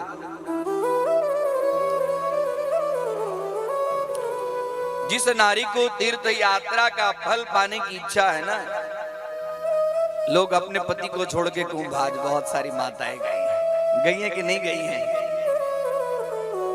गई है ना। अरे पतिदेव आप काम करो, मैं तो चली। देखिए शिव महापुराण क्या कहती है। शिव महापुराण के रुद्र संहिता के अंदर में 54वें अध्याय के 25वें श्लोक में प्रमाण के साथ बात करता हूं। जिस नारी को तीर्थ यात्रा का फल पाने की इच्छा हो, उसे अपने पति के चरण को धोकर पान करना चाहिए। अरे ताली बजाओ अपने लिए, ताली बजाओ। आप लोगों में कितना बल है, भूल चुके हो आप लोग अपने बल को। आप लोग अपने बल को भूल चुके हो। खाली पति के चरणोदक धोकर यदि पान करेंगे तो सारे तीर्थों का फल आपको घर बैठे मिलेगा।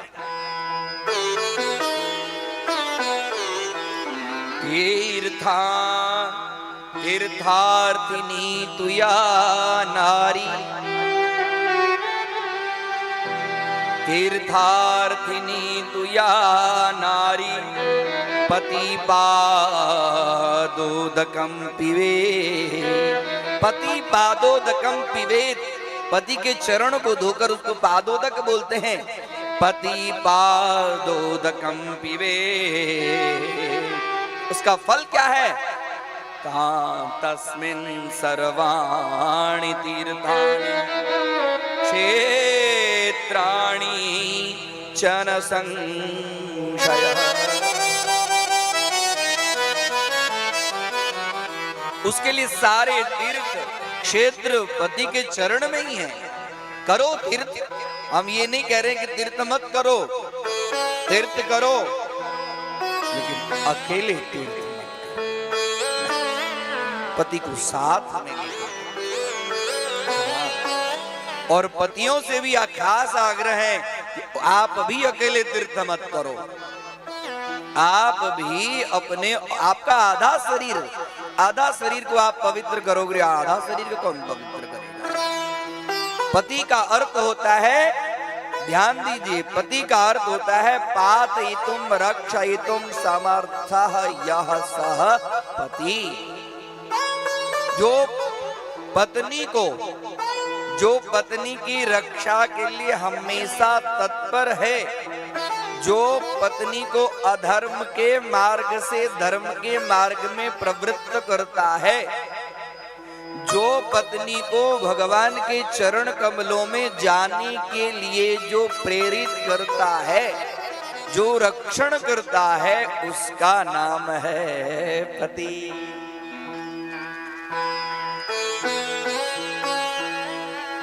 इसके लिए एक नाम पति का है, परमेश्वर।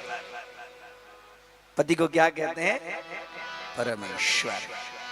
तो परमेश्वर का जो कर्तव्य है वो पतियों में होना चाहिए। पति में होगा तो पत्नी में निश्चित रूप से होगा। आज तो सबसे ज्यादा परमेश्वरी का रूप पत्नियों में पाया जाता है,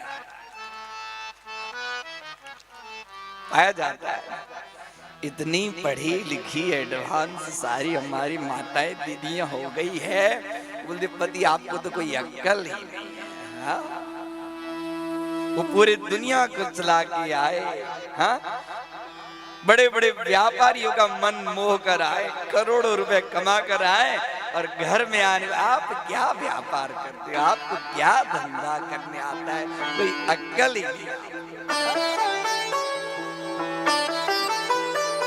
मैं यहाँ की बात नहीं करता हूँ, यहाँ की अच्छी है हमारी माताएं, ये तो हम लोग जहां पर है वहां की बात तो वास्तव में बहुत सुंदर ब्राह्मणी ने पार्वती माता को पतिव्रत धर्म, लोक में वह माता धन्य है, वह जन्मदाता पिता धन्य है, और वह पति भी धन्य है जिसके घर में पतिव्रता देवी हमेशा निवास करती है। क्योंकि पुत्र तो अपने कुल को तारता है, ध्यान दीजिए, पुत्र तो अपने कुल को तारता है, लेकिन कन्या अपने साथ साथ 3 कुल को तारती है। कितने कुल को? 3 कुल को। कौन कौन से कुल को? एक तो अपने पिता के कुल को, जहां से वो जन्म हुआ है, एक अपने पिता के कुल को, और दूसरी माता के कुल को। माता के कुल को विवाह होता है ना तो देखा जाता है उसका मौसाड़ कैसा है, हाँ पूछा जाता है कि नहीं पूछा जाता है, उसका ननिहाल कैसा, उसके मामा कैसे, उसके नाना कैसे हैं, पूछा जाता है, क्योंकि उसका भी गुण धर्म कन्या में आता है। तो पति कन्या अपने पिता के कुल को तारती है, माता के कुल को तारती है, वही कन्या का जब विवाह होता है तो वह अपने पति के कुल को भी तारती है। लेकिन ध्यान रखें, वही कन्या यदि दूषित हो जाती है, वही कन्या का आचरण गलत हो जाता है, तो जैसे वो तारती है वैसे वो तीनों कुल को संघारती भी है। हाँ? उस एक कन्या के दूषित होने से उसका पिता का कुल नष्ट हो जाता है, उसके माता का कुल नष्ट हो जाता है, और वह सही कुल में जाने योग्य नहीं। पहले कहा कि आज थोड़ी नीम की पत्ती लेके आया हो। शिव महापुराण की कथा तो शिव जी की कथा हो जाएगी, आधे घंटे में हो जाएगी, लेकिन इससे तत्व क्या मिलता, हमको हमारे जीवन के लिए क्या शिक्षा मिलती।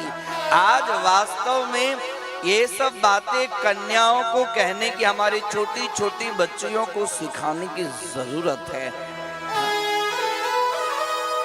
नारीणाम भूषणम लज्जा, नारियों का आभूषण कान में गहने, बड़े बड़े गहने, हाथ में कड़े कुंडल लगाना नहीं है, लज्जा है उसका आभूषण। लज्जाशील जो कन्या रहेगी वह अपनी रक्षा करेगी और अपने कुल परिवार सबकी रक्षा करेगी। पूरा दायित्व माताओं के ऊपर में है। यह शिव महापुराण की कथा, ये हम आप नहीं दे रहे, वो तो जगत जननी जगदम्बा है। उस जगदम्बा को एक ब्राह्मण पत्नी दे रही है। पतिव्रता वो कहती है कि पतिव्रतायास चरणों, ध्यान दीजिए, पतिव्रतायास चरणों यत्र यत्र स्पृशेद ध्रुवम स्पृशेद स्पर्शम तत्र तत्र भवेत् साही पाप हंत्री सुपावनी। अर्थात पतिव्रता का पैर जहां जहां पृथ्वी का स्पर्श करती है, ध्यान दो, पतिव्रता माताओं का पैर जहां जहां पृथ्वी पर स्पर्श करता है वह भूमि पाप हारिणी बन जाती है और परम पावनी बन जाती है। अर्थात भूमि पवित्र हो जाती है। भार्या ही गृहस्थ आश्रम की जड़ है, भार्या ही सुख का मूल है, भार्या से ही धर्म के फल की प्राप्ति होती है और भार्या से ही संतान की वृद्धि होती है और कुल की वृद्धि होती है। इसके लिए यत्र नार्यस्तु पूज्यन्ते रमन्ते देवतै सह, जहां पर नारी का सम्मान होता है, जहां पर नारी का सम्मान होता है, यत्र नार्यस्तु पूज्यन्ते अर्थात सम्मानियन्ते, रमन्ते तत्र देवतै, वहां पर देवता सब उस घर में नारी का सम्मान होना चाहिए, चाहे कन्या हो चाहे वधू हो। आज जो समाज के अंदर में जो कुरीतियां हैं, उस कुरीतियां को शिव महापुराण की कथा के हिसाब से, हाँ, इतना नहीं दिया तो इसके लिए हम अपने बहू के प्रति को दृष्टि है कि नहीं है ना? यहाँ की बात नहीं करता हूं, लेकिन है ना, उस दृष्टि को बदलो।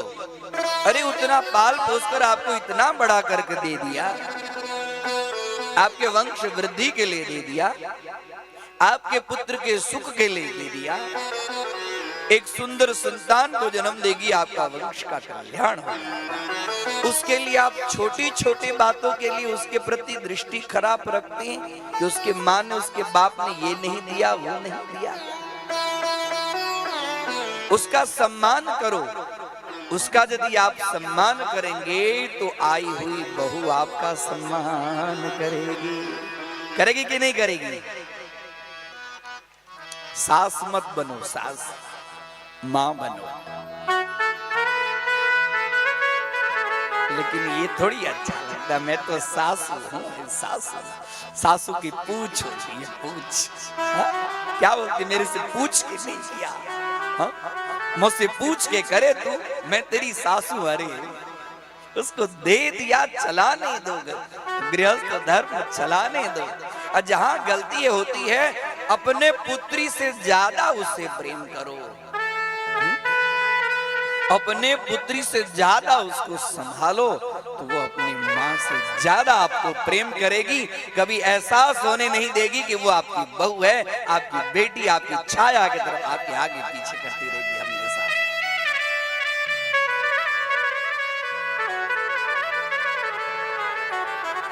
जैसे गंगा स्नान करने से शरीर पवित्र होता है, वैसे शास्त्र में वर्णन है कि पवित्र पतिव्रता स्त्री के दर्शन मात्र से जीव पवित्र हो जाता है।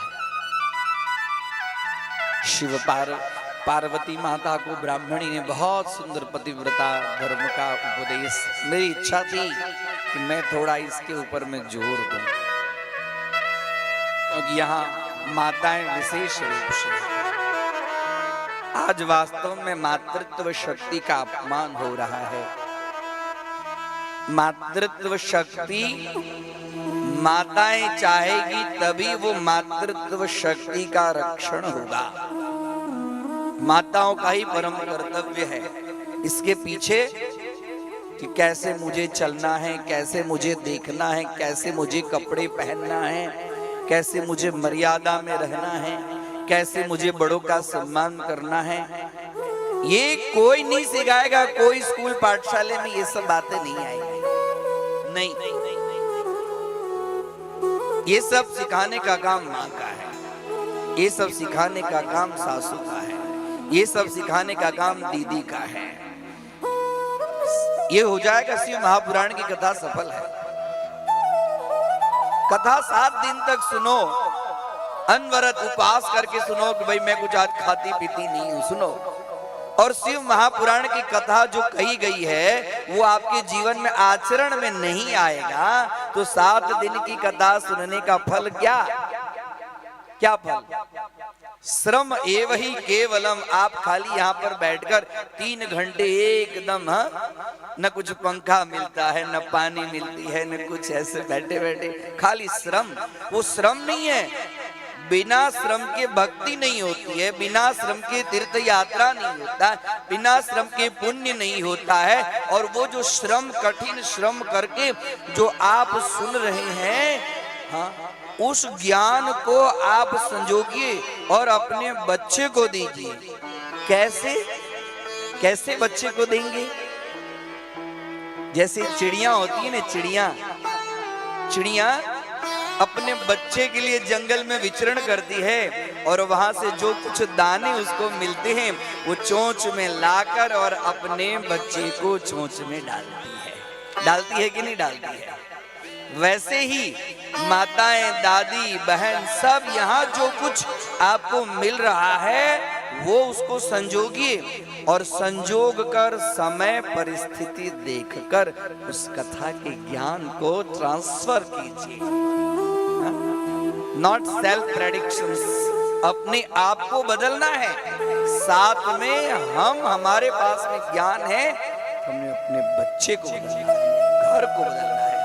घर स्वर्ग बन गया, घर आपका मंदिर बन गया तो वहां पे शिव महापुराण अत्यंत नृत्य करेगा।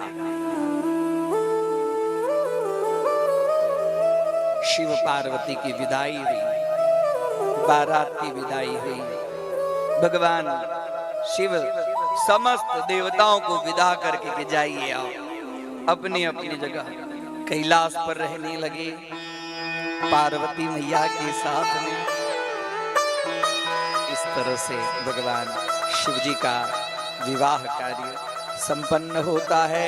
बोलिए गौरी शिव समान दाता नहीं, विपत विदारण, अब लज्जा मेरी राखी हो, शिव दिखे असवा। और जिनकी जटाओं में गंगा की धार, और जिनके गले में है मुंडों की माल, कैसे हैं? और बड़े ही निराले हैं मेरे भोले बाबा, बड़े ही निराले हैं मेरे भोले बाबा। जिनकी जटाओं में गंगा की धार, जिनके गले में है मुंडों की माल, की गटाओं में गंगा की धार, जिनके गले में मुंडों की माल, मेरे भोले बाबा, बड़े ही निराले हैं मेरे भोले। तालियों की सेवा करता है महादेव।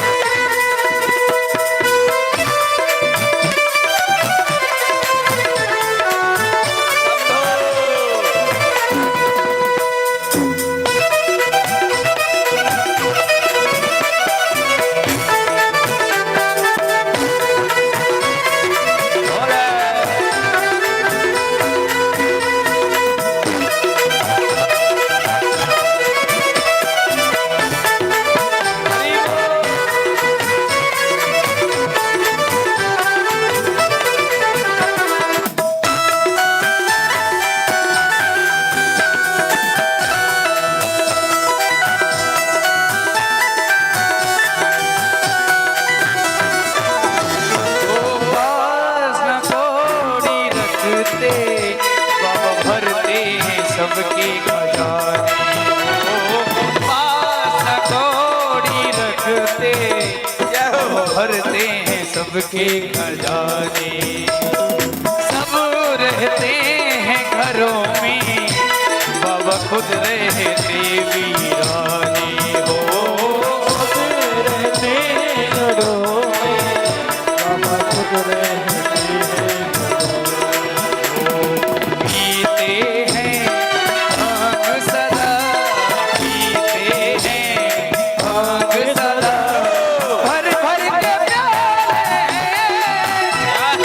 भोले बाबा बड़े निराले हैं मेरे भोले बाबा।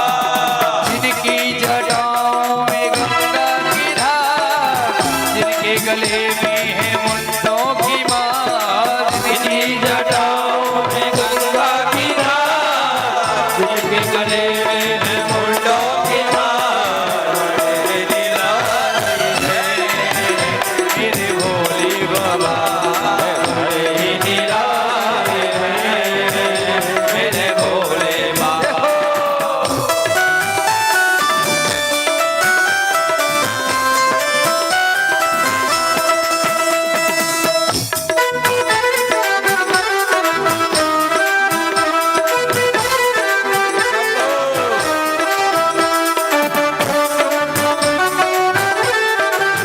तालियों की सेवा करते हुए हर हर महादेव।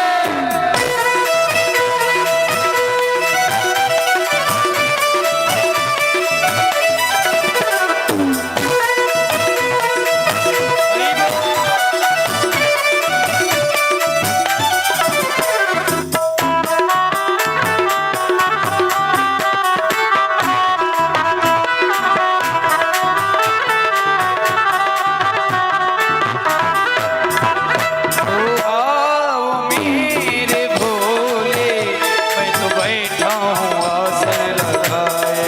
ओ आओ मेरे भोले, मैं तो बैठा हूँ आसन लगाए। मेरे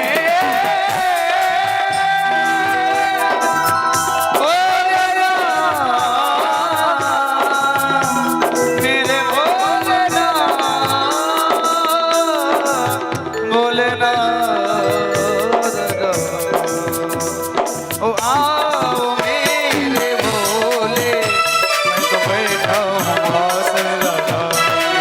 ओ आओ मेरे भोले, मैं तो बैठा हूँ आसन लगाए। ओ दो तरस भोले में, दो तरस त्रिपुरारी, मैं तो राहों में पल के बिछाए।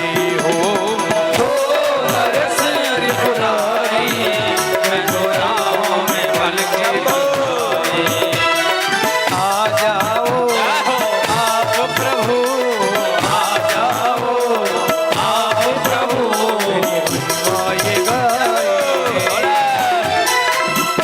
और सभी हाथ उठाएंगे। हर हर महादेव। जिनकी जटाओं में गंगा की धार, जिनके गले में है मुंडों की मार, बड़े ही निराले हैं मेरे भोले बाबा। बोले शंकर भगवान की जय।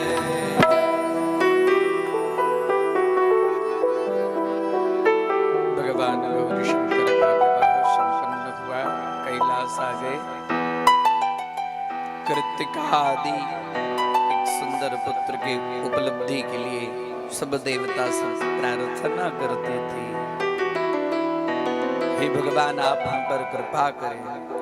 कृतिका आदि 6 स्त्रियों के द्वारा पाले जाने के कारण और 6 की संतुष्टि किस तरह से हो, इसके लिए भगवान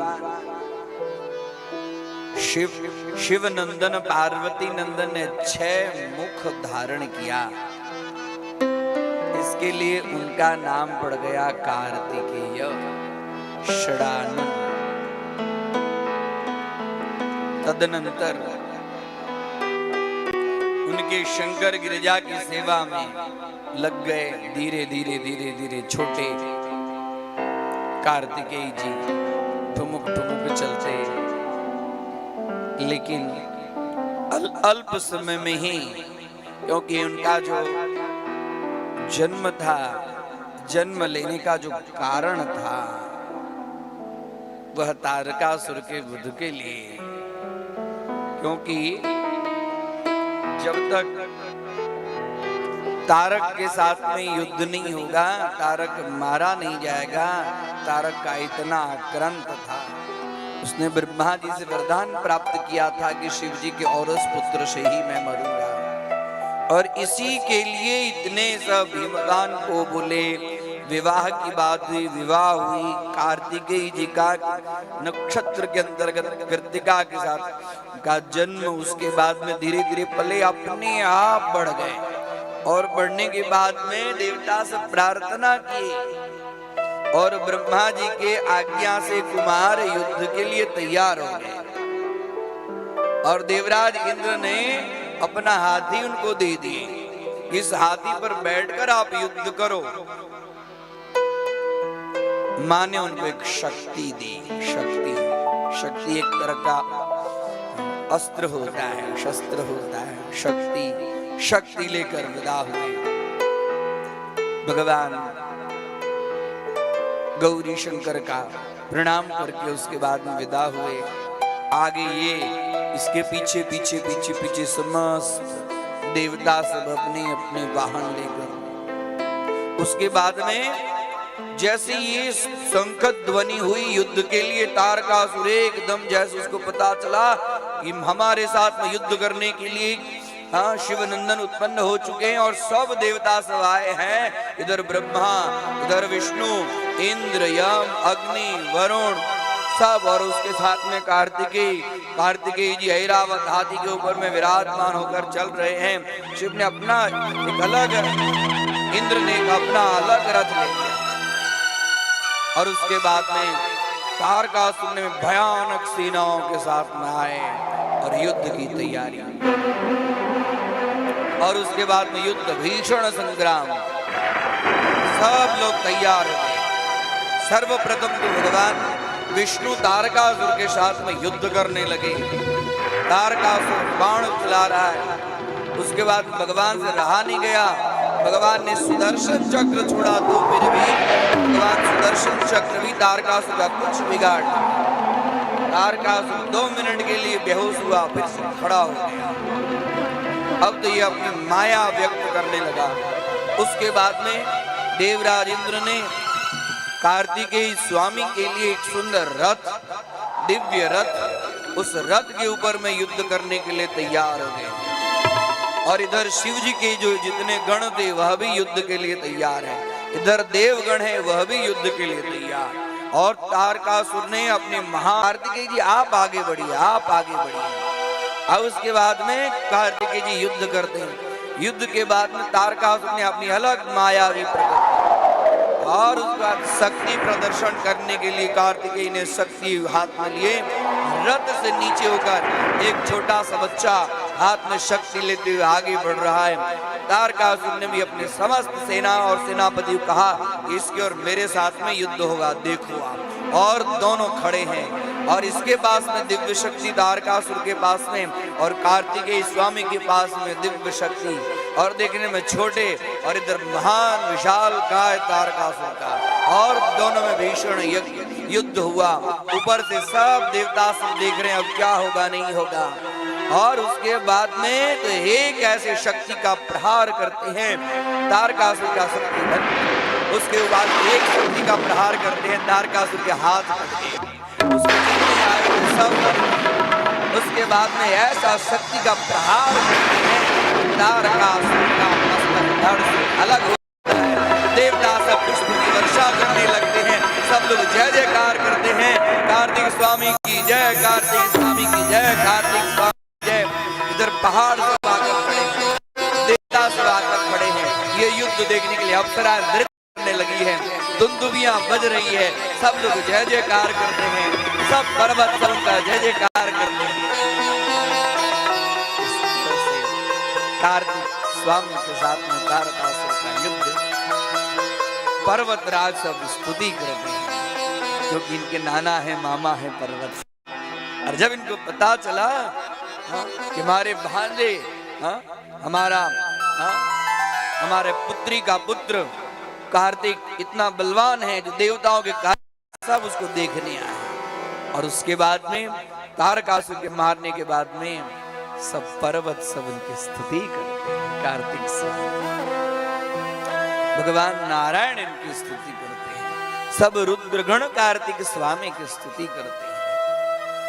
उसके बाद में पर्वतों को स्तुति से प्रसन्न हो कार्तिक स्वामी उनको वरदान देते हैं कि आप सभी तपस्वियों के द्वारा पूजनीय हो जाइए, और आप लोग कर्मठ हैं और ज्ञानियों को सेवन करने योग्य बनिए।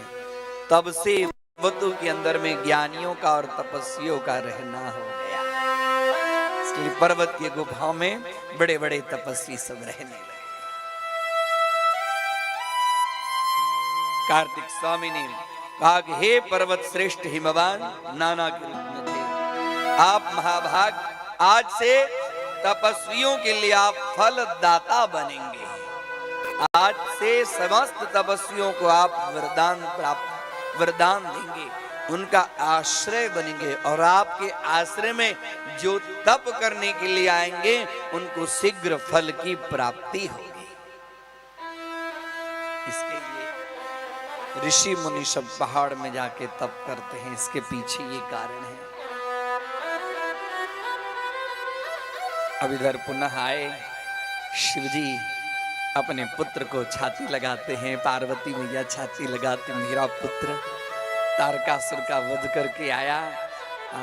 जितने शिवगण सब उनके लिए आरती उतारते हैं, सुंदर उनको आसन के ऊपर में विराजमान करते हैं। इस तरह से शिव महापुराण के रुद्र संहिता में कार्तिक जी की कथा संक्षिप्त में है।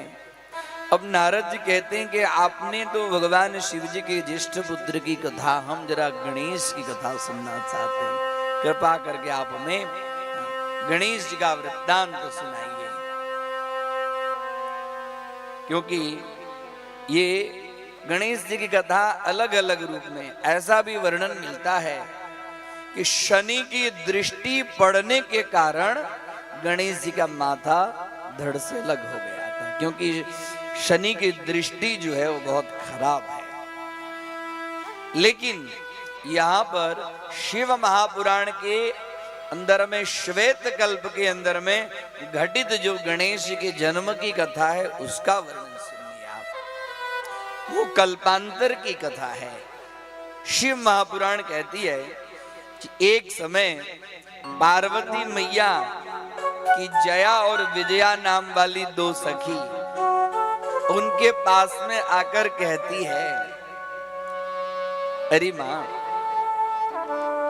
ये हम सब लोग जो है ना, हमारे जितने गण हैं वो सब गण भगवान शिव जी की ही बात मानने वाले हैं, हमारी आपकी कोई बात मानने के लिए तैयार नहीं है।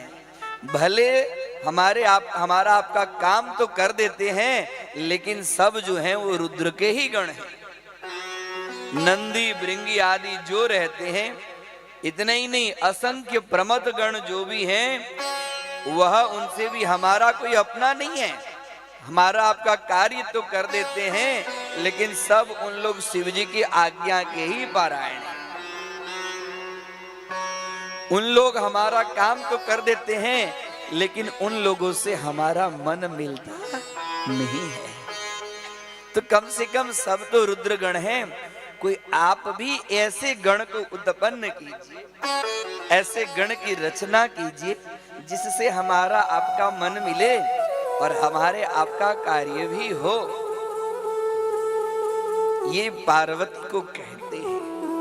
और हुआ भी एक दिन ऐसा कि जब पार्वती माता स्नान कर रही थी तो उस समय नंदी को पहरे पर खड़े कर दिए पार्वती माता अपने सखियां जया विजया के साथ में स्नान कर रही थी और शिव जी आए उसी समय।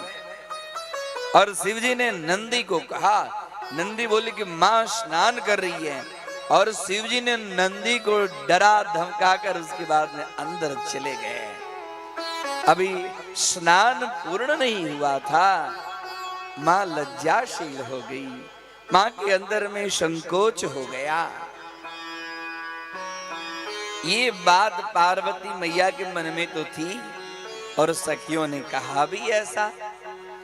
तो इसके बाद में बोले ठीक है सखियों, आपकी इच्छा है तो मैं अपना एक गण उत्पन्न करता हूं। और ऐसे ही बातचीत करते करते पार्वती माता ने अपने शरीर के मैल से एक गण की उत्पन्न, हाँ, एक गण को उत्पन्न किया।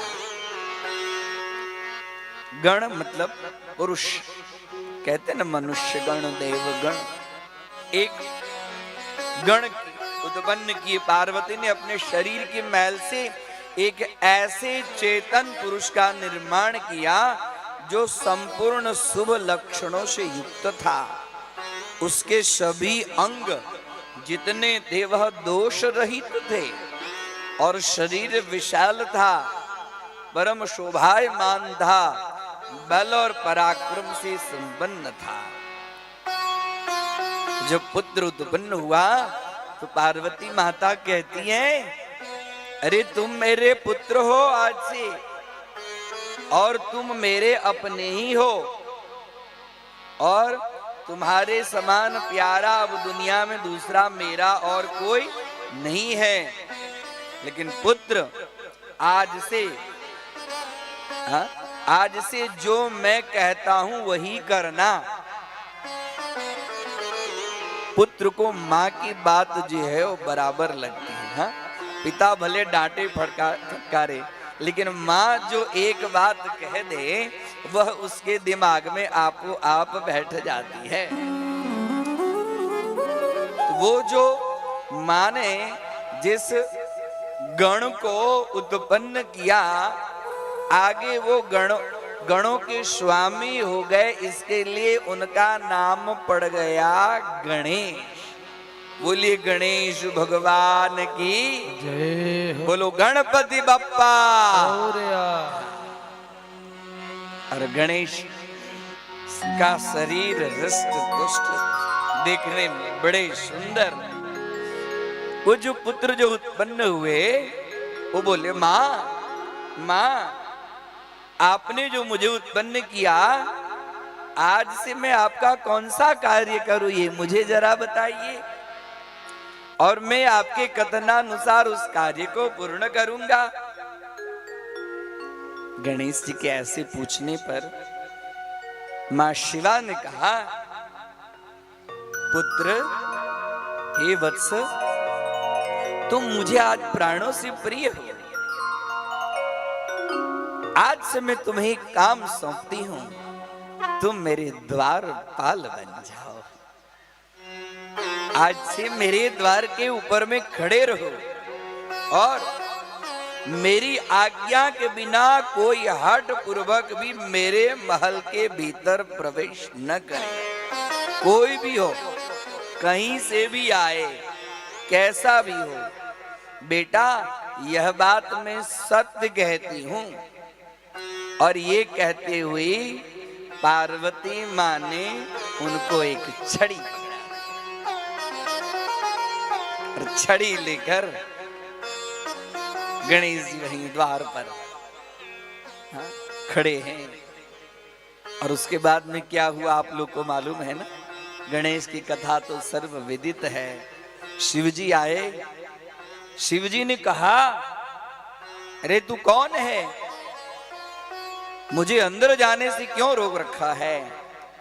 बोले कि मैं पार्वती का पुत्र हूं और मां पार्वती ने मुझे उत्पन्न किया। बोले आज तक अभी तक मैंने तुझे देखा नहीं था। और व्याकुल थे।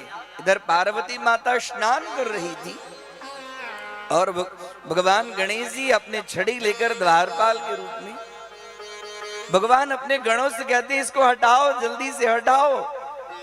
ये जानता नहीं कि मैं कौन हूं, मेरे ही घर में मुझे ही जाने से रोक रहा है, तो मेरा ही घर है। और अपने आप को बोल रहा है कि मैं पार्वती नंदन हूं और अपने बाप को नहीं पहचानता है। अपने बाप को तो अंदर जाने दे, दूसरे को भले रोक, इसको जल्दी से हटाओ। गण आते हैं, बोलते हैं लड़का यहां से हट। अभी तक पार्वती माता ने तुझे उत्पन्न किया है, तू गण के रूप में है, इसके लिए हम लोगों ने अभी तक तुम्हें कुछ कहा नहीं है, तुम जानते नहीं हो ये कौन है। बोले कोई भी हो, मेरी माँ की आज्ञा के बिना ये कोई भी भीतर प्रवेश नहीं कर सकता।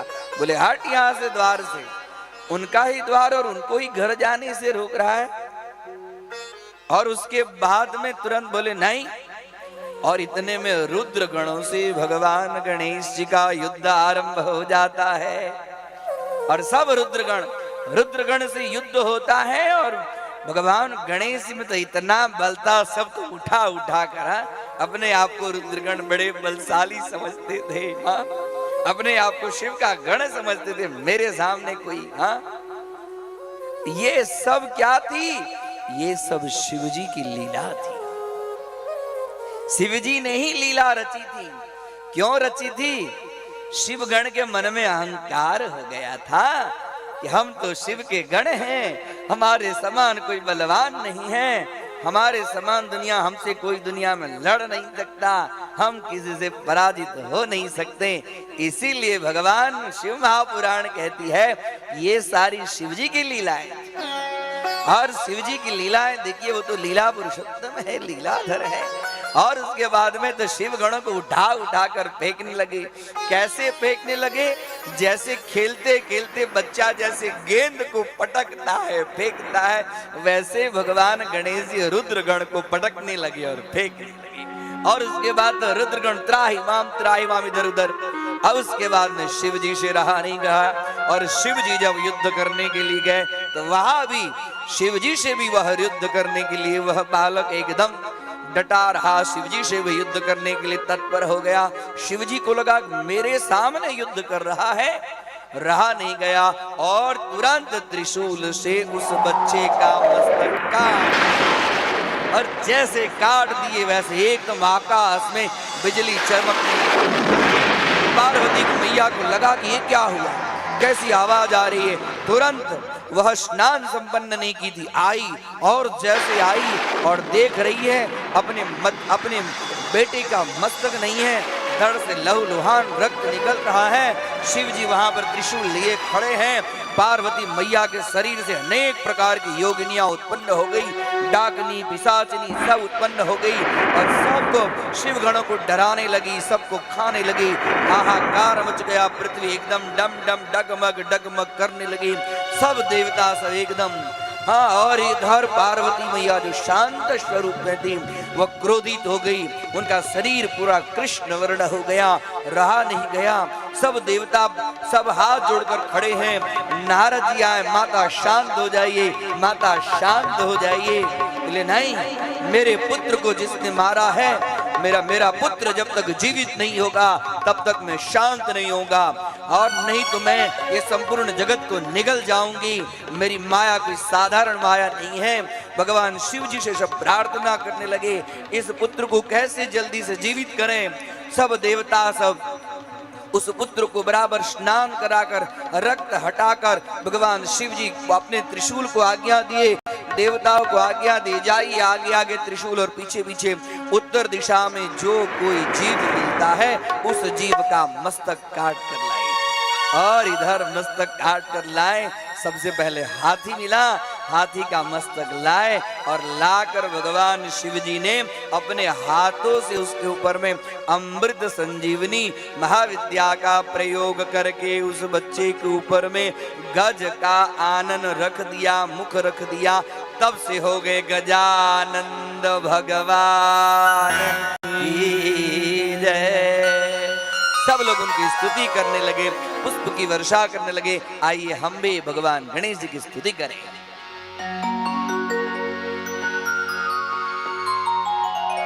गजाननं भूतगणाधिसेवितं कवीतजम्बूफलचारुभक्षणम् उमासुतं शोकविनाशकारकं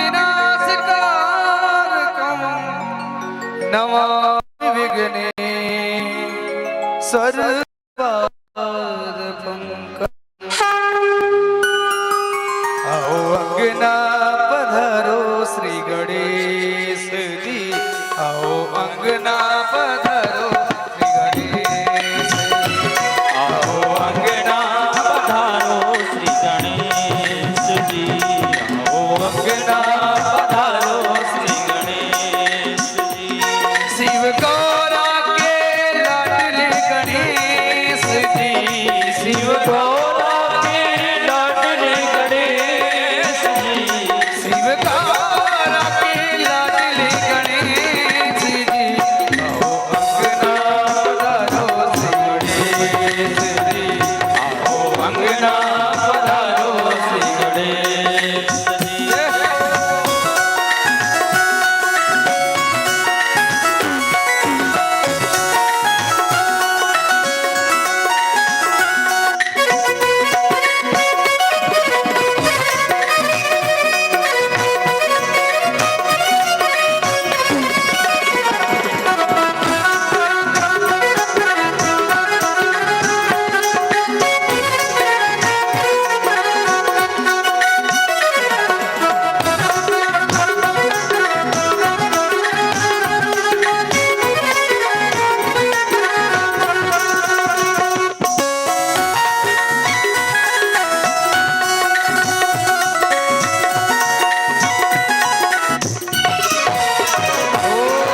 प्रथमे तुमको जो भी ध्यावे, पृथ्वी तुमको जो भी ध्यावे, रिद्धि सिद्धि का फल वो पावे, रिद्धि सिद्धि का फल वो पावे। तुम काटो सकल कलेश जी, तुम काटो सकल कलेश जी, आओ अंगना पधारो श्री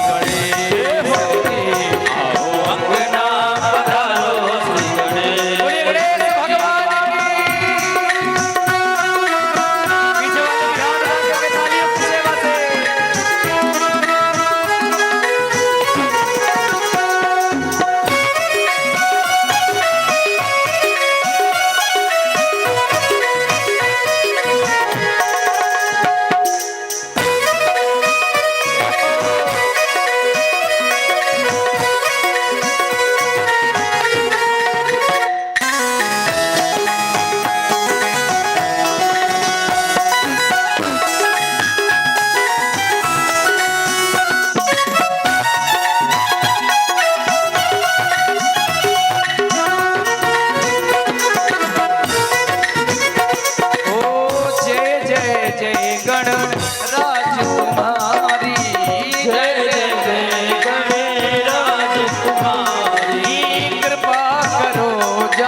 बाप्पा।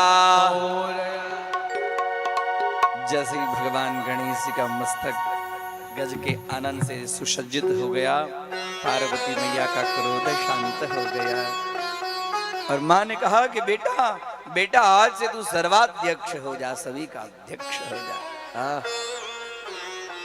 और जब देखे कि पार्वती शांत हो गई तो शिव जी भी अब प्रसन्न हो गए। शिव जी बड़े विस्मय में पड़ गए कि अब क्या होगा।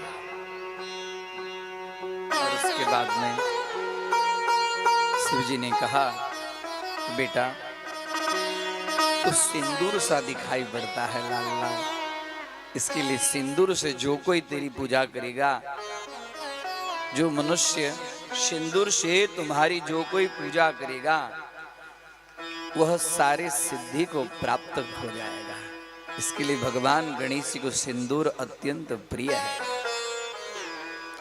हमारे सनातन धर्म में सिंदूर के लिए दो भगवान की विशेष रूप में प्रसिद्धि है, एक तो गणेश जी और एक हनुमान जी।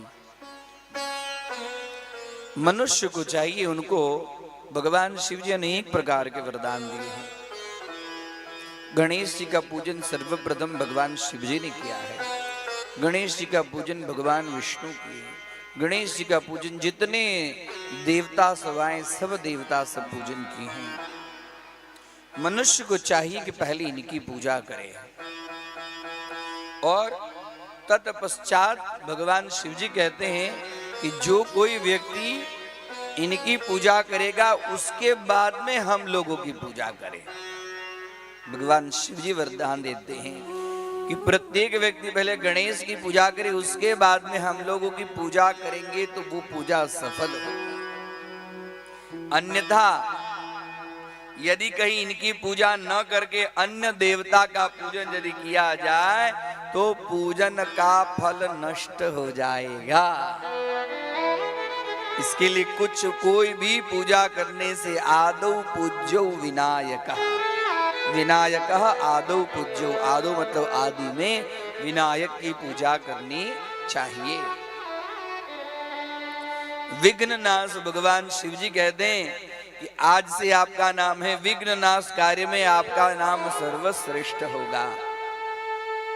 श्रद्धा सहित अपने शक्ति के अनुसार नित्य जो आपकी पूजा करेंगे वह संपूर्ण मनोरथों को प्राप्त करेंगे। जो लोग नाना प्रकार के उपचारों से आपकी पूजा करेंगे उनके विघ्न सदा के लिए नष्ट हो जाएंगे और उनकी कार्य की सिद्धि होगी। और कलयुग में खास करके कलौ चंडी विनायकौ, कलयुग में भगवान गणेश जी की पूजा और जगदम्बा की पूजा विशेष फल देने वाली है। कलौ चंडी विनायकौ, चंडी मतलब जगदम्बा और विनायक मतलब भगवान गणेश जी। तो देखते हैं हम आप भी, कुछ भी कार्य होता है तो सबसे पहले लिखते हैं श्री गणेशाय नमः। कोई भी कार्य आप आरंभ करें उससे पहले श्री गणेशाय करें, श्री गणेशाय नमः लिखें, भगवान गणेश जी को वंदन करें, उनका स्मरण करें। ये करने से सारे विघ्न दूर हो जाएंगे। अब धीरे धीरे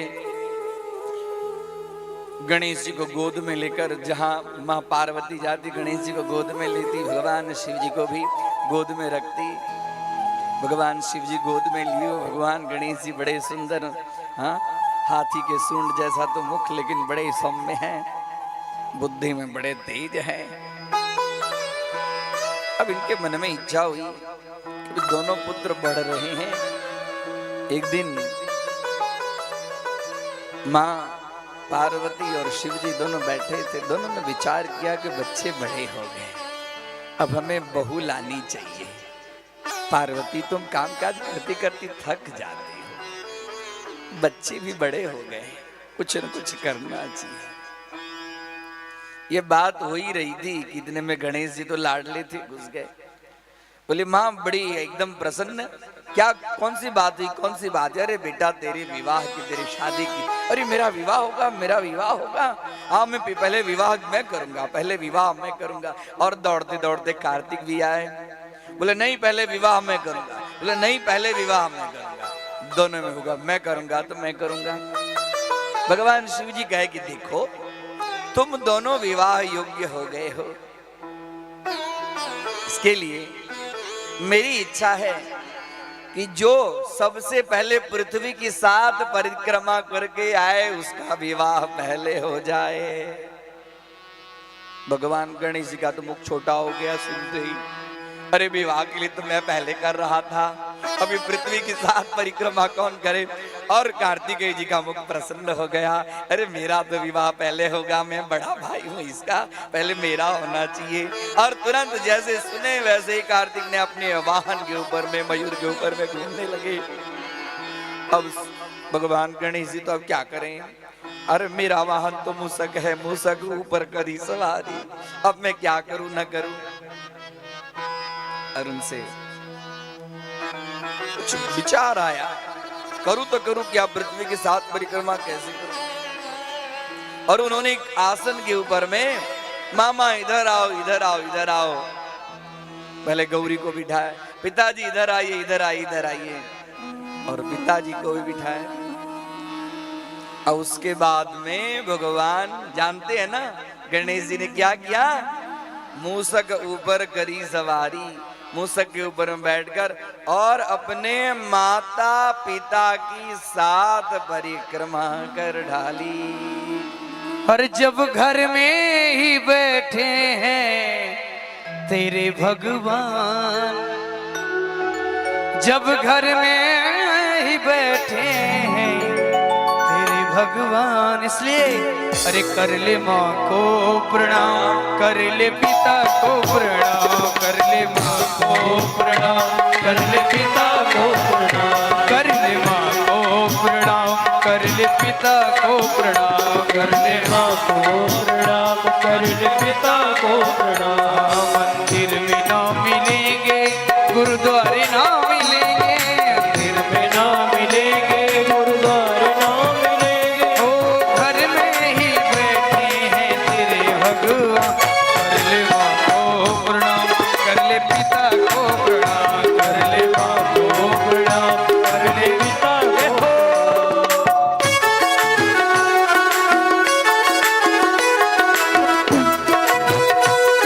भगवान गणेश जी कहते हैं जो पुत्र माता पिता की पूजा करते हैं और माता पिता की प्रदक्षिणा करते हैं, हे माँ, उसे पृथ्वी के परिक्रमा जनित फल की प्राप्ति होती है। इसके लिए मैंने आप लोगों की परिक्रमा कर ली और मेरे 7 परिक्रमा मेरा सफल हो गया। सेवा कर दो पीछे वाले भी, हाथ उठाएंगे सभी।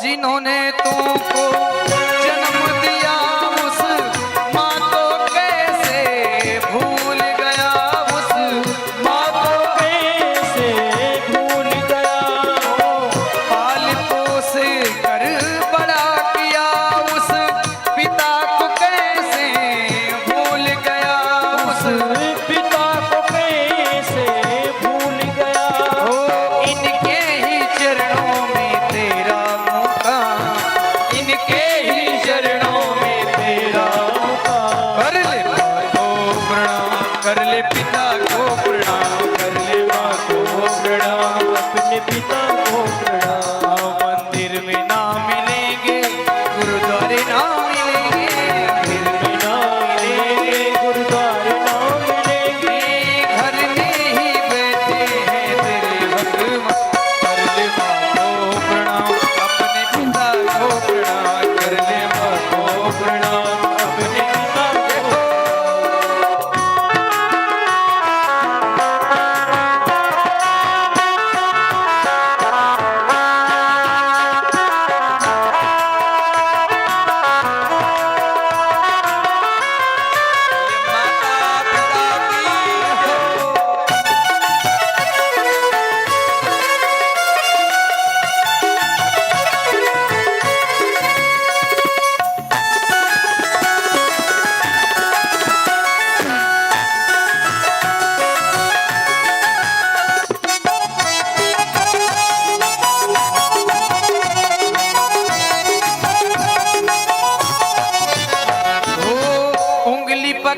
कर चलना सिखाया, भूखे रह कर तुझे खिलाया, भूखे रह कर तुझे खिलाया,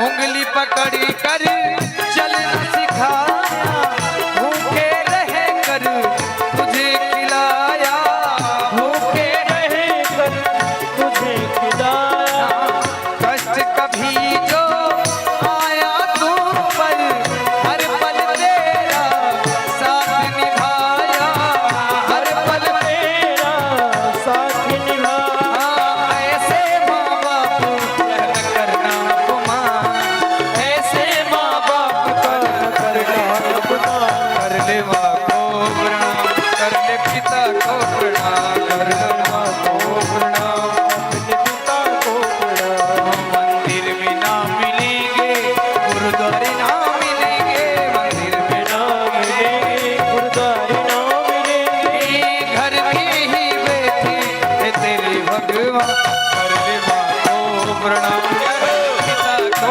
प्रणाम, कर ले माँ को प्रणाम, कर ले पिता को प्रणाम, कर ले माँ को प्रणाम, कर ले पिता को प्रणाम, कर ले माँ को प्रणाम, कर ले पिता को प्रणाम। माता पिता की जय। जो पुत्र माता पिता को छोड़कर और पुण्य कमाने के लिए तीर्थ जाता है ना,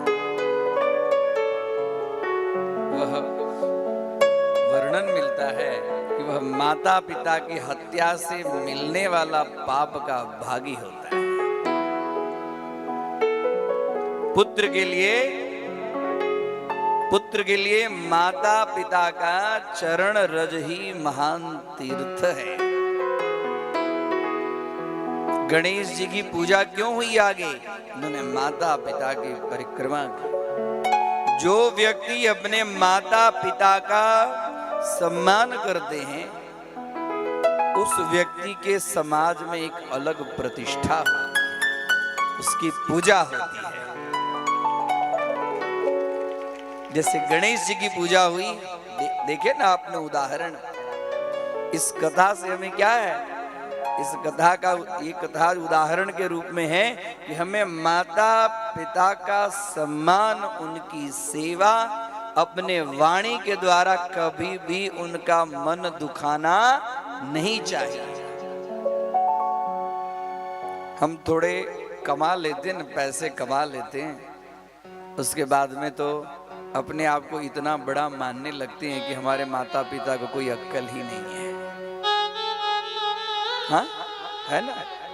माता पिता बोझ लगता है। कहीं से जब बेटा इधर उधर घूम के आता है तो पत्नी के पास में चला जाता है। माँ राह देखती रहती है, माँ खुद नहीं खाती है, वो बिस्तर पर पड़ी रहती है, खुद खाती नहीं है। और बेटा सो जाता है, उसको मिले हुए बहू को पूछती है, मेरे बेटे ने खाना खाया कि नहीं खाया?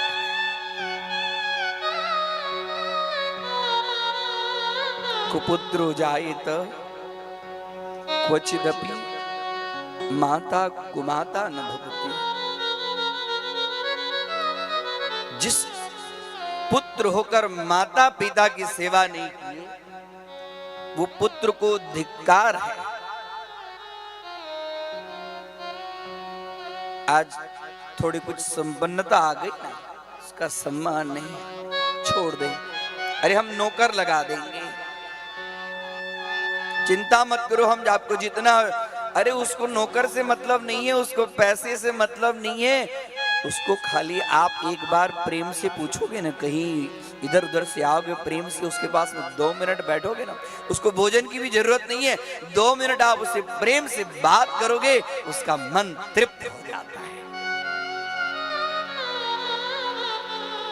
घर में कोई बूढ़ा आदमी हो ना, तो कहीं से भी आओ तो 5 मिनट उसके पास में बैठो, उसको दवाई से जितनी शक्ति नहीं मिलती है ना, उतनी आप 2 मिनट उससे बात करेंगे तो उसको शक्ति मिल जाएगी। पुत्र का कर्तव्य है, कैसे भी मां हो, माता पिता, साक्षात माता पिता की सेवा से भगवान के दर्शन होते हैं। इतिहास में ऐसे कई उदाहरण हैं। देखिए विट्ठल, विट्ठल है ना, प्रत्यक्ष उदाहरण है कि नहीं है, पूछिए। आज भी पंढरपुर में विट्ठल नाथ के दर्शन के लिए लाइन लगती है, एकादशी के दिन सुबह से लेकर रात तक हो जाए वहां लाइन। इसके फलस्वरूप क्या है? माता पिता की सेवा है। पुत्र होकर जिसने माता पिता की सेवा नहीं की, हम माता पिता की सेवा नहीं करें, लेकिन पुत्र मेरा सेवा करें। क्यों? हाँ, हमारी इच्छा होती है कि हाँ, मेरा पुत्र मुझे सेवा करे, मैं माता पिता की सेवा नहीं करूं। होता है, ऐसे होता है। आप नहीं करोगे तो आपकी सेवा नहीं, आपसे वो 20 ही निकलने वाला है, याद रखना। क्योंकि आपका लड़का है, वो बाप से लड़का थोड़ा 20 ही निकलता है। हमारे गुरुदेव बड़ी सुंदर बात करते थे। समय तो हो गया है, लेकिन छोटी सी बात कर दूं। एक सेठ जी थे, मरने की अवस्था पर आ गए, नौकर चाकर था। अब सेठ जी वहां थे, रहते थे, तो व्यापारियों को आने में उनके लड़के को लगा, पिताजी आप ऊपर के घर में रहिए। अब उसके बाद में, पहले तो ऐसा साधन नहीं था, तो पहले एक घंटी, जब आपको कुछ चीज की जरूरत हो ना तो घंटी बजाइएगा, नौकर चाकर अपने आप आ जाएंगे। और घंटी बजाते तो चाय के लिए, नाश्ता के लिए आ गए। संक्षिप्त में कह दूं, सेठ जी का जब शरीर छूटा तो सब रो रहे थे, सब रो रहे थे। वो बच्चा नहीं रोता था, उनका जो सेठ जी का छोटा लड़का था, वो बच्चा नहीं रोता था। बच्चा गया दौड़ते दौड़ते दौड़ते, और जो दादाजी की जो घंटी थी, वो घंटी को हाथ में ले लिया और बजाने लगा। पिताजी ने कहा कि बेटा बेटा अभी घंटी नहीं बजाते। बोले नहीं नहीं पिताजी, ये घंटी तो मुझे आपके लिए रखना है। जैसे आपने दादाजी के लिए घंटी रखा ना, वैसे मुझे भी आपके लिए घंटी रखना है। आप जब बीमार पड़ जाएंगे तो घंटी कौन देगा आपको? आज सेठ जी की आंख में आंसू। उन्होंने विचार किया कि यदि आज मैं माता पिता की सेवा करता और मेरा पुत्र देखता तो वह भी सोचता। उन्होंने माता पिता की सेवा की, मैं भी माता पिता की सेवा करूंगा। जगत में माता पिता की सेवा से भगवान मिलते हैं, भगवान की सेवा से वो जन्म देने वाले माता पिता नहीं मिलते हैं। पिता के ऋण से मुक्त हो जाएंगे, माँ के ऋण से नहीं मुक्त होंगे। 7 बार व्यक्ति जन्मेगा तो फिर भी माँ के ऋण से मुक्त नहीं होता है। दंडी स्वामी होते, दंड ग्रहण मात्रेण नरो नारायणो भवेद। दंड ग्रहण करने से वो नर नारायण होते हैं। उनको दंड झुकाने का विधान है, लेकिन 2 जगह उनको मस्तक झुकाने का विधान है। वो दंडी स्वामी यदि मस्तक झुकाएं, यदि दंडी सन्यासी के पूर्ण नियम का पालन करते हो तो जिसके सामने मस्तक झुकाते हैं उसका मस्तक फट जाता है। लेकिन उसके लिए भी विधान है कि वो माता के चरणों में यदि मस्तक झुकाएं तो वहां कुछ नहीं होता है। इसके लिए आइए, अब शिव जी की तो कथा हो गई, जगत जननी जगदम्बा की कथा। एक छोटी सी समय को देखते हुए, सूरत और वैश्य एक राजा थे और वैश्य बनिया था। राजा का राजपाट छिन गया, उसके मंत्री सब ले लिए। अब मंत्री सब कुछ विचार कर रहे थे। राजा ने विचार किया कि भगु यहां से शिकार खेलने के बहाने निकल गया, और एक बनिया था जिसका नाम था सूरत।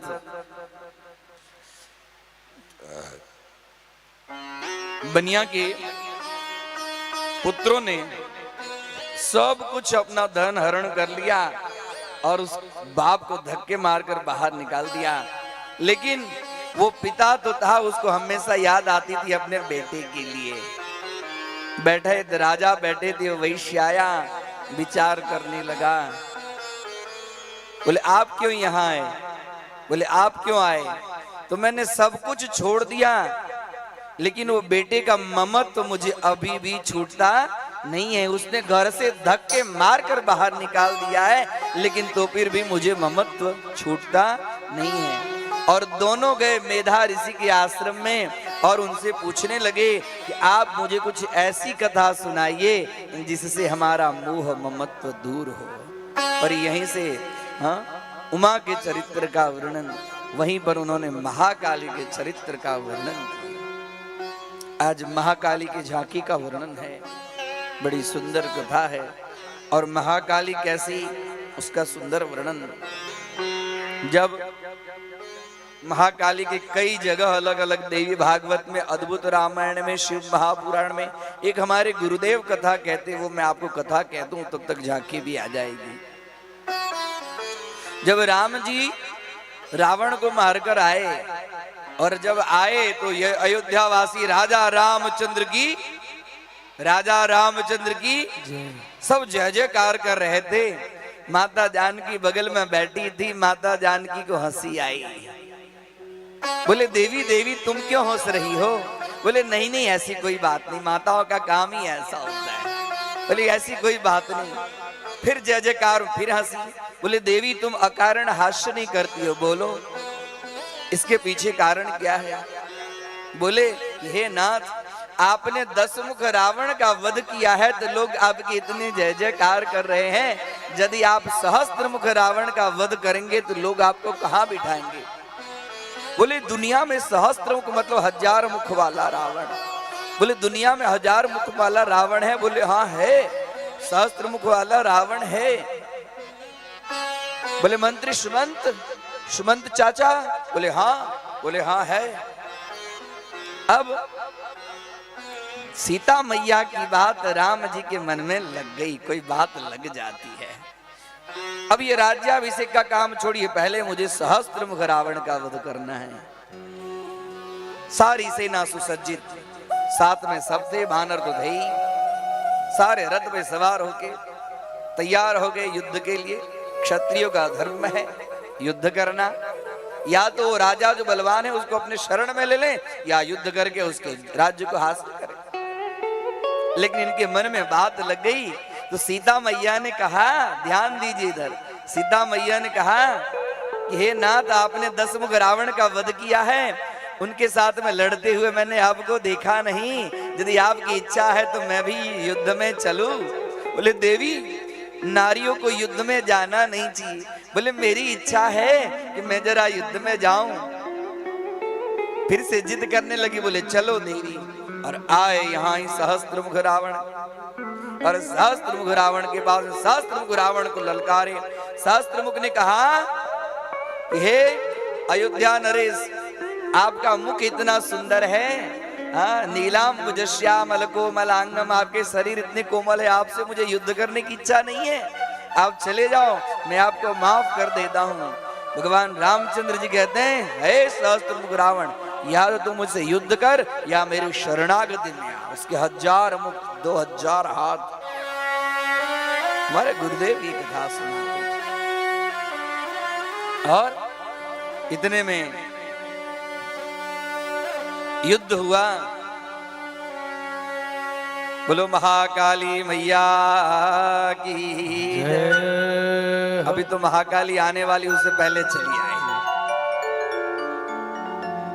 बोलो काली खप्पड़ वाली की जय हो।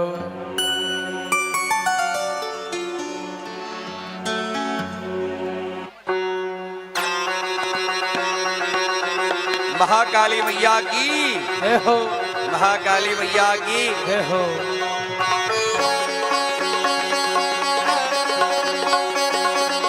महाकाली मैया एकदम मदपान करते, राक्षसों का संहार करने के लिए एकदम रणचंडी बनकर आई। और इधर हुआ क्या, इधर राम जी के साथ में सहस्त्रमुख रावण का युद्ध हुआ और इधर सहस्त्रमुख रावण भगवान रामचंद्र जी को एक बाण मारा, रामचंद्र जी बेहोश हो गए, सीता मैया एकदम बैठ जाई।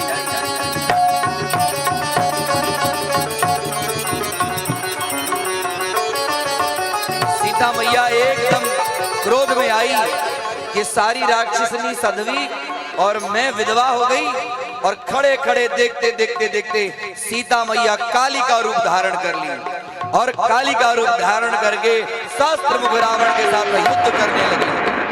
और जहां देखो वहां सहस्त्रमुख रावण के साथ में युद्ध कर रही है, अपने खड्ग से सहस्त्रमुख रावण का मस्तक काट दी और इधर उधर विचरण करने लगी।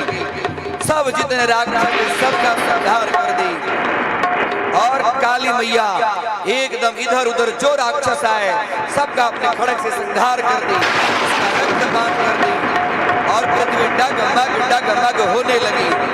सब देवता सब विचार करने लगे ये पृथ्वी डगमग हो रही है, अरे इस काली का क्रोध शांत किया जाए।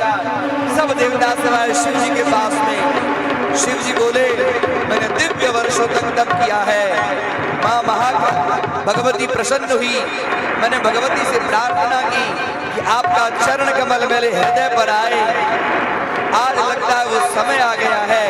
अरे देवताओं आप चिंता मत करो, मैं पृथ्वी के ऊपर नीचे गिर पड़ूंगा और उस समय महाकाली का पांव मेरे छाती के ऊपर में आएगा और जैसे मेरा पांव शिव जी की छाती पर आएगा महाकाली शांत हो जाएगी। बोले महाकाली मैया की, महाकाली मैया की।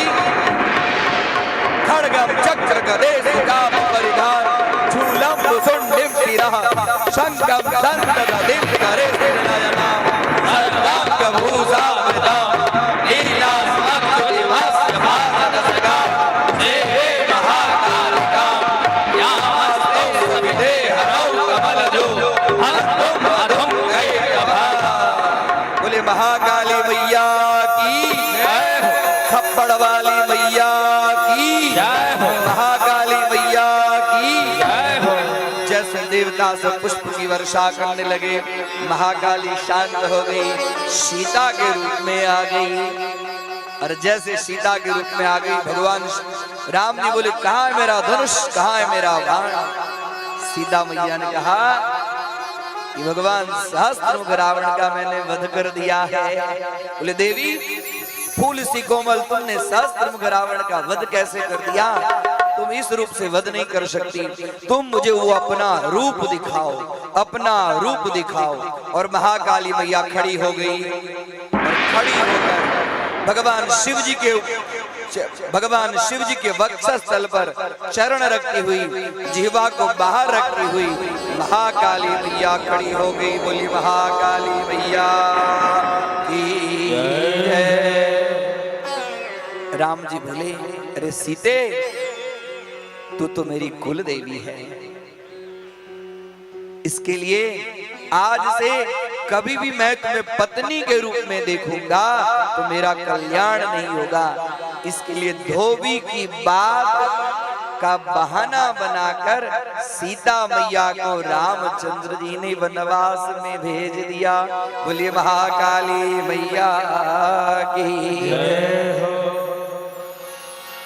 रण पे कूद मड़ी माँ काली, जय काली काली जय काली काली काली। एक मिनट, ये जो भाई बंधु खड़े हैं थोड़ा पीछे पीछे जाएंगे, या हमारे जो भाई बंधु थोड़ा पीछे पीछे जाएंगे और सभी तालियों की सेवा करते क्या कहेंगे, हो रण पे कूद मड़ी माँ काली, रण पे कूद मड़ी माँ काली,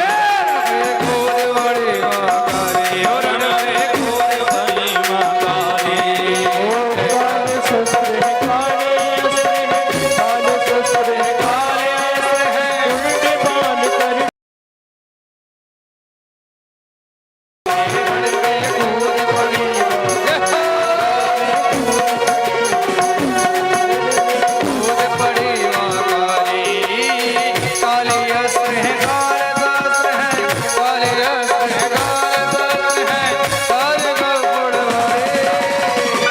और रणवे कूद पड़ी महाकाली, रणवे कूद पड़ी महाकाली, कूद पड़ी महाकाली।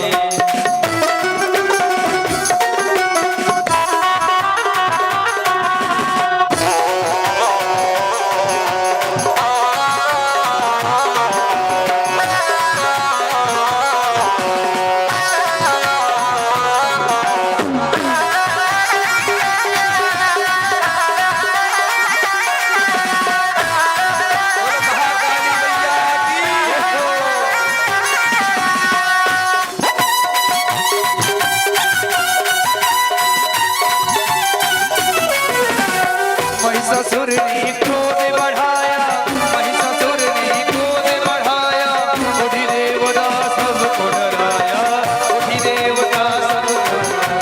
ओ महिषासुर ने क्रोध बढ़ाया, उठी देवता सबको डराया, उठी देवता सबको डराया। सेना लेकर लड़ने आया, सेना लेकर लड़ने आया, हमारे दृष्टि डाली रणवे।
तालियों की सेवा करते क्या कहेंगे? ओ रणवे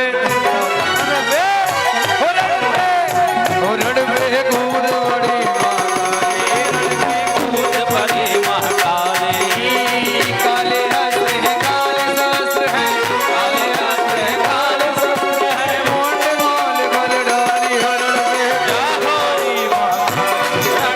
कूद बड़ी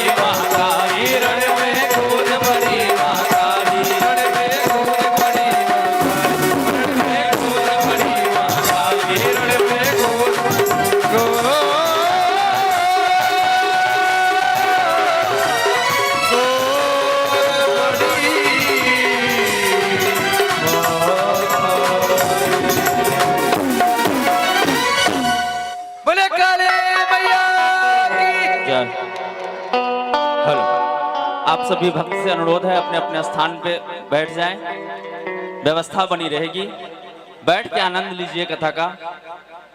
सभी बैठ जाइए अपने अपने स्थान पे। जी, पीछे माताएं बहनें अपने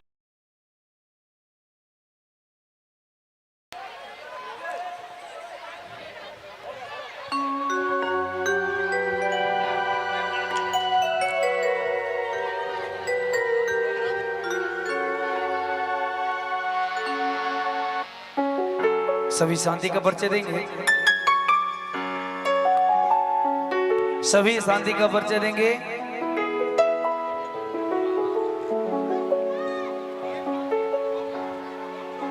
कुछ दानदाता जिन्होंने इस सुंदर आयोजन में अपना बढ़ चढ़ करके सहयोग किया है, उनका नाम आप तक पहुंचाएंगे। श्री राधे।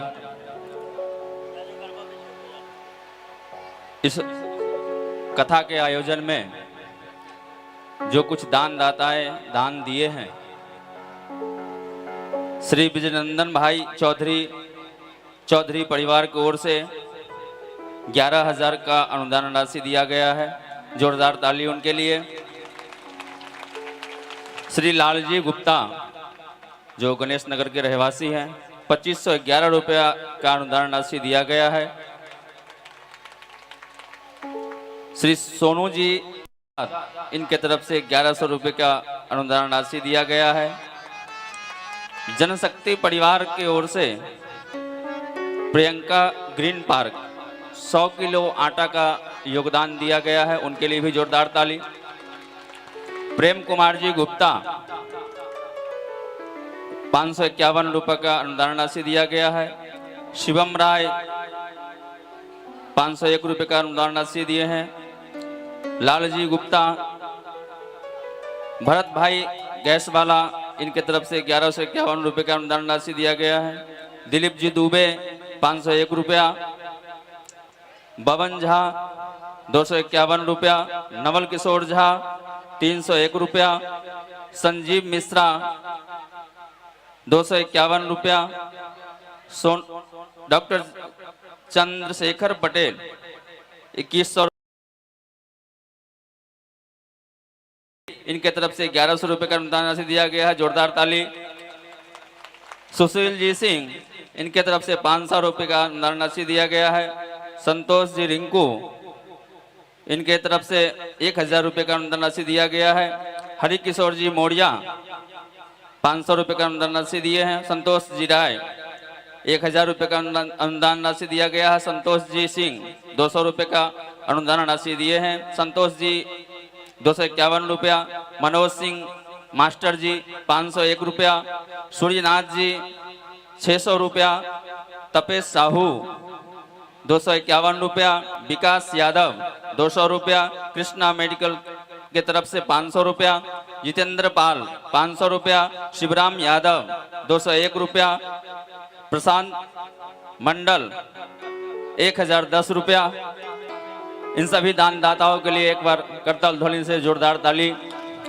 और आप किसी भक्त को जो कोई अनुदान राशि देना हो इस कार्यक्रम में, वह सामने काउंटर लगा हुआ है, वहां जाकर अनुदान राशि दे, रसीद प्राप्त करें और पुण्य का भागी बने।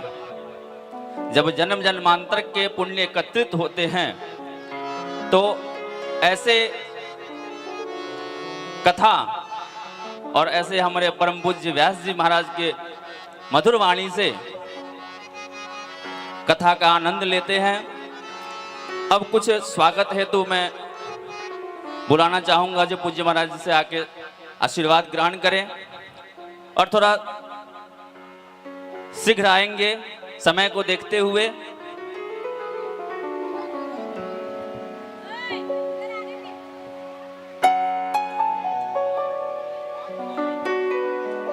अच्छे लाल जी शुक्ला सर प्रिंसिपल श्री कृष्ण गीता विद्यालय के हैं, कृपया आप मंच पे आए और पूज्य महाराज जी से आशीर्वाद ग्रहण करें। लाल जी गुप्ता, गुलजारी लाल जी गुप्ता, प्रमोद सिंह, नवल किशोर झा, बबन झा, हनुमान सिंह जी, नगीना कुशवाहा, आर के गुप्ता जी, सदाशिव मिश्रा जी, पवन झा, मोहन पाटिल, मैं जिनका नाम लिया हूं, कृपया शीघ्र आए और पूज्य गुरुदेव से आशीर्वाद प्राप्त करें। और एक और सूचना, जिस किसी हरिभक्त को पूज्य महाराज श्री का कथा हेतु संपर्क करना हो तो आके या तो काउंटर पे या हमसे संपर्क करें। श्रीमद् भागवत कथा, श्रीमद् देवी भागवत कथा, श्री शिव महापुराण, रामचरितमानस, हनुमंत कथा, ये सब कथा के विषय में और कथा करवानी हो तो अवश्य संपर्क करें।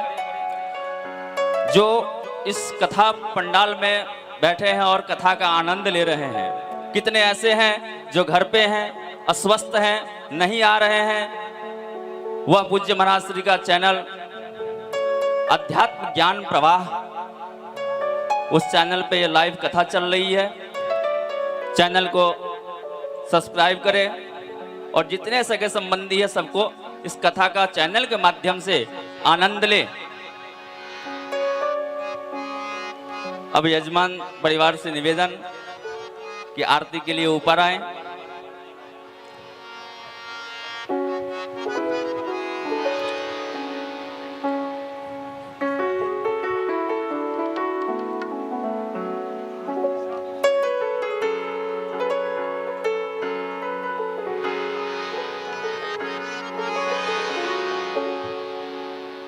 हेलो हेलो,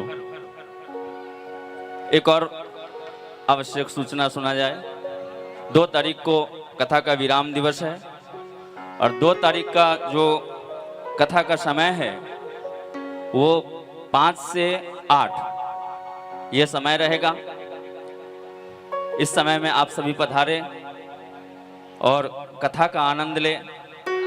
हवन में जिस किसी को भक्त को, शिव भक्त को आहुति डालनी हो, वह यहाँ के जो कार्यकर्ता हैं उनसे संपर्क करके और इसका लाभ लें। आरती का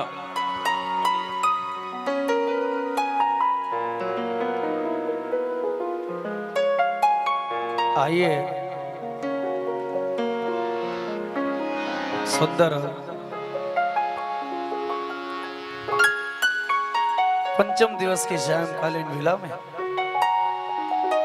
विश्राम मेला में आप हम सभी सुंदर आरती करेंगे। तो आप सभी अपने जगह में खड़े हो जाएंगे और आज की दिव्य आरती में आप हम सभी सम्मिलित होंगे। हरि ओम। शुभं करोतु कल्याणं, आरोग्यं धन संप्रदाम्, आत्मबुद्धे प्रकाशाय, दीप ज्योतिर्नमोस्तुते। अरे भोले तेरी आरती, भवानी तेरी आरती, सारा संसार करेगा कर जोड़ के। भोले तेरी आरती, भवानी तेरी आरती, सारा संसार करेगा हाथ जोड़ के। भोले तेरी आरती, भवानी तेरी आरती, सारा संसार करेगा कर जोड़ के। भोले तेरी आरती,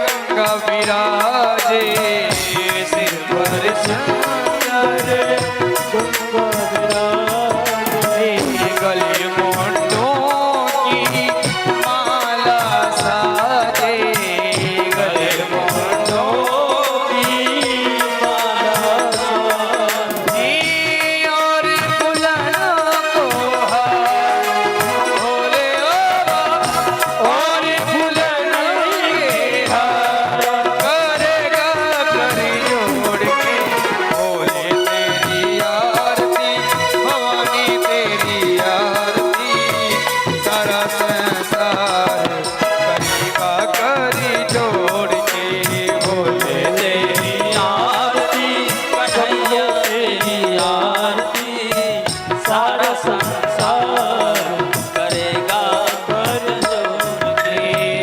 हम सब दीनन दुखिया भारी, हम सब दुखिया भारी आए हैं भोले शरण तुम्हारी, आए हैं भोले शरण तिहारी।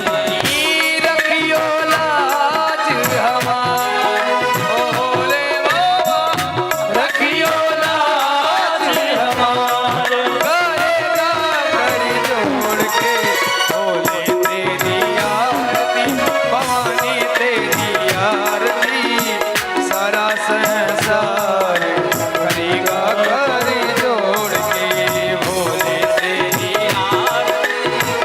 ओ तेरी आरती सारा संसार करेगा जोड़ के। ब्रह्मादिक तेरो यश गाँव में, ब्रह्मादिक तेरो यश गाँव में, नारद सारद ध्यान लगावे, नारद सारद ध्यान लगावे और करे जय जयकार ओ भोले बाबा, और करे जय जयकार, करेगा कर जोड़ के भोले तेरी आरती सबको तेरी आरती सारा संसार करेगा कर जोड़ के।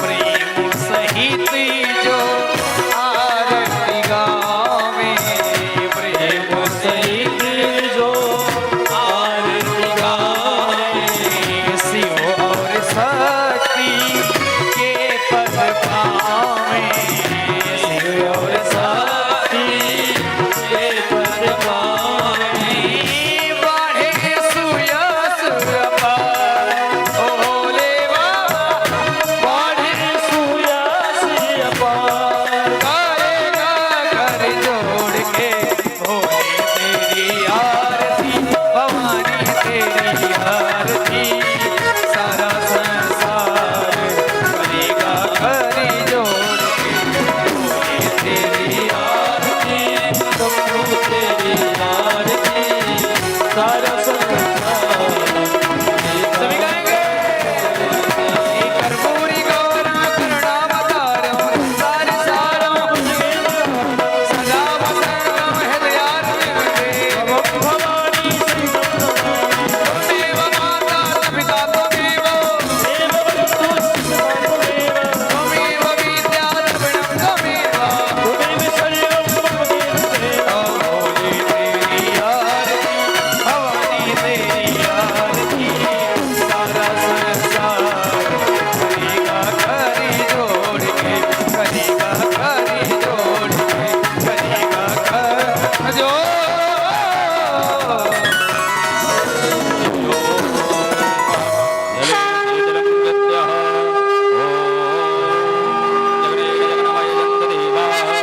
तानि धर्माणि प्रथमान्यासन्नदेहनागम् महिमानः सजन्त यत्र पूर्वे साध्या सन्ति देवाः।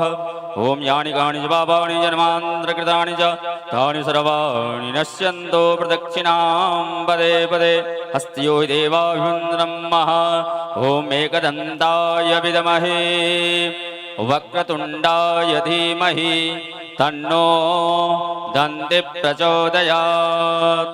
ॐ नारायणाय विद्महे वासुदेवाय धीमहि तन्नो विष्णु प्रचोदयात्। हरि ओम कात्यायनी च विद्महे कन्याकुमारी च धीमहि तन्नो भगवती प्रचोदयात्। ॐ तत्पुरुषाय विद्महे महादेवाय धीमहि तन्नो रुद्रः प्रचोदयात्।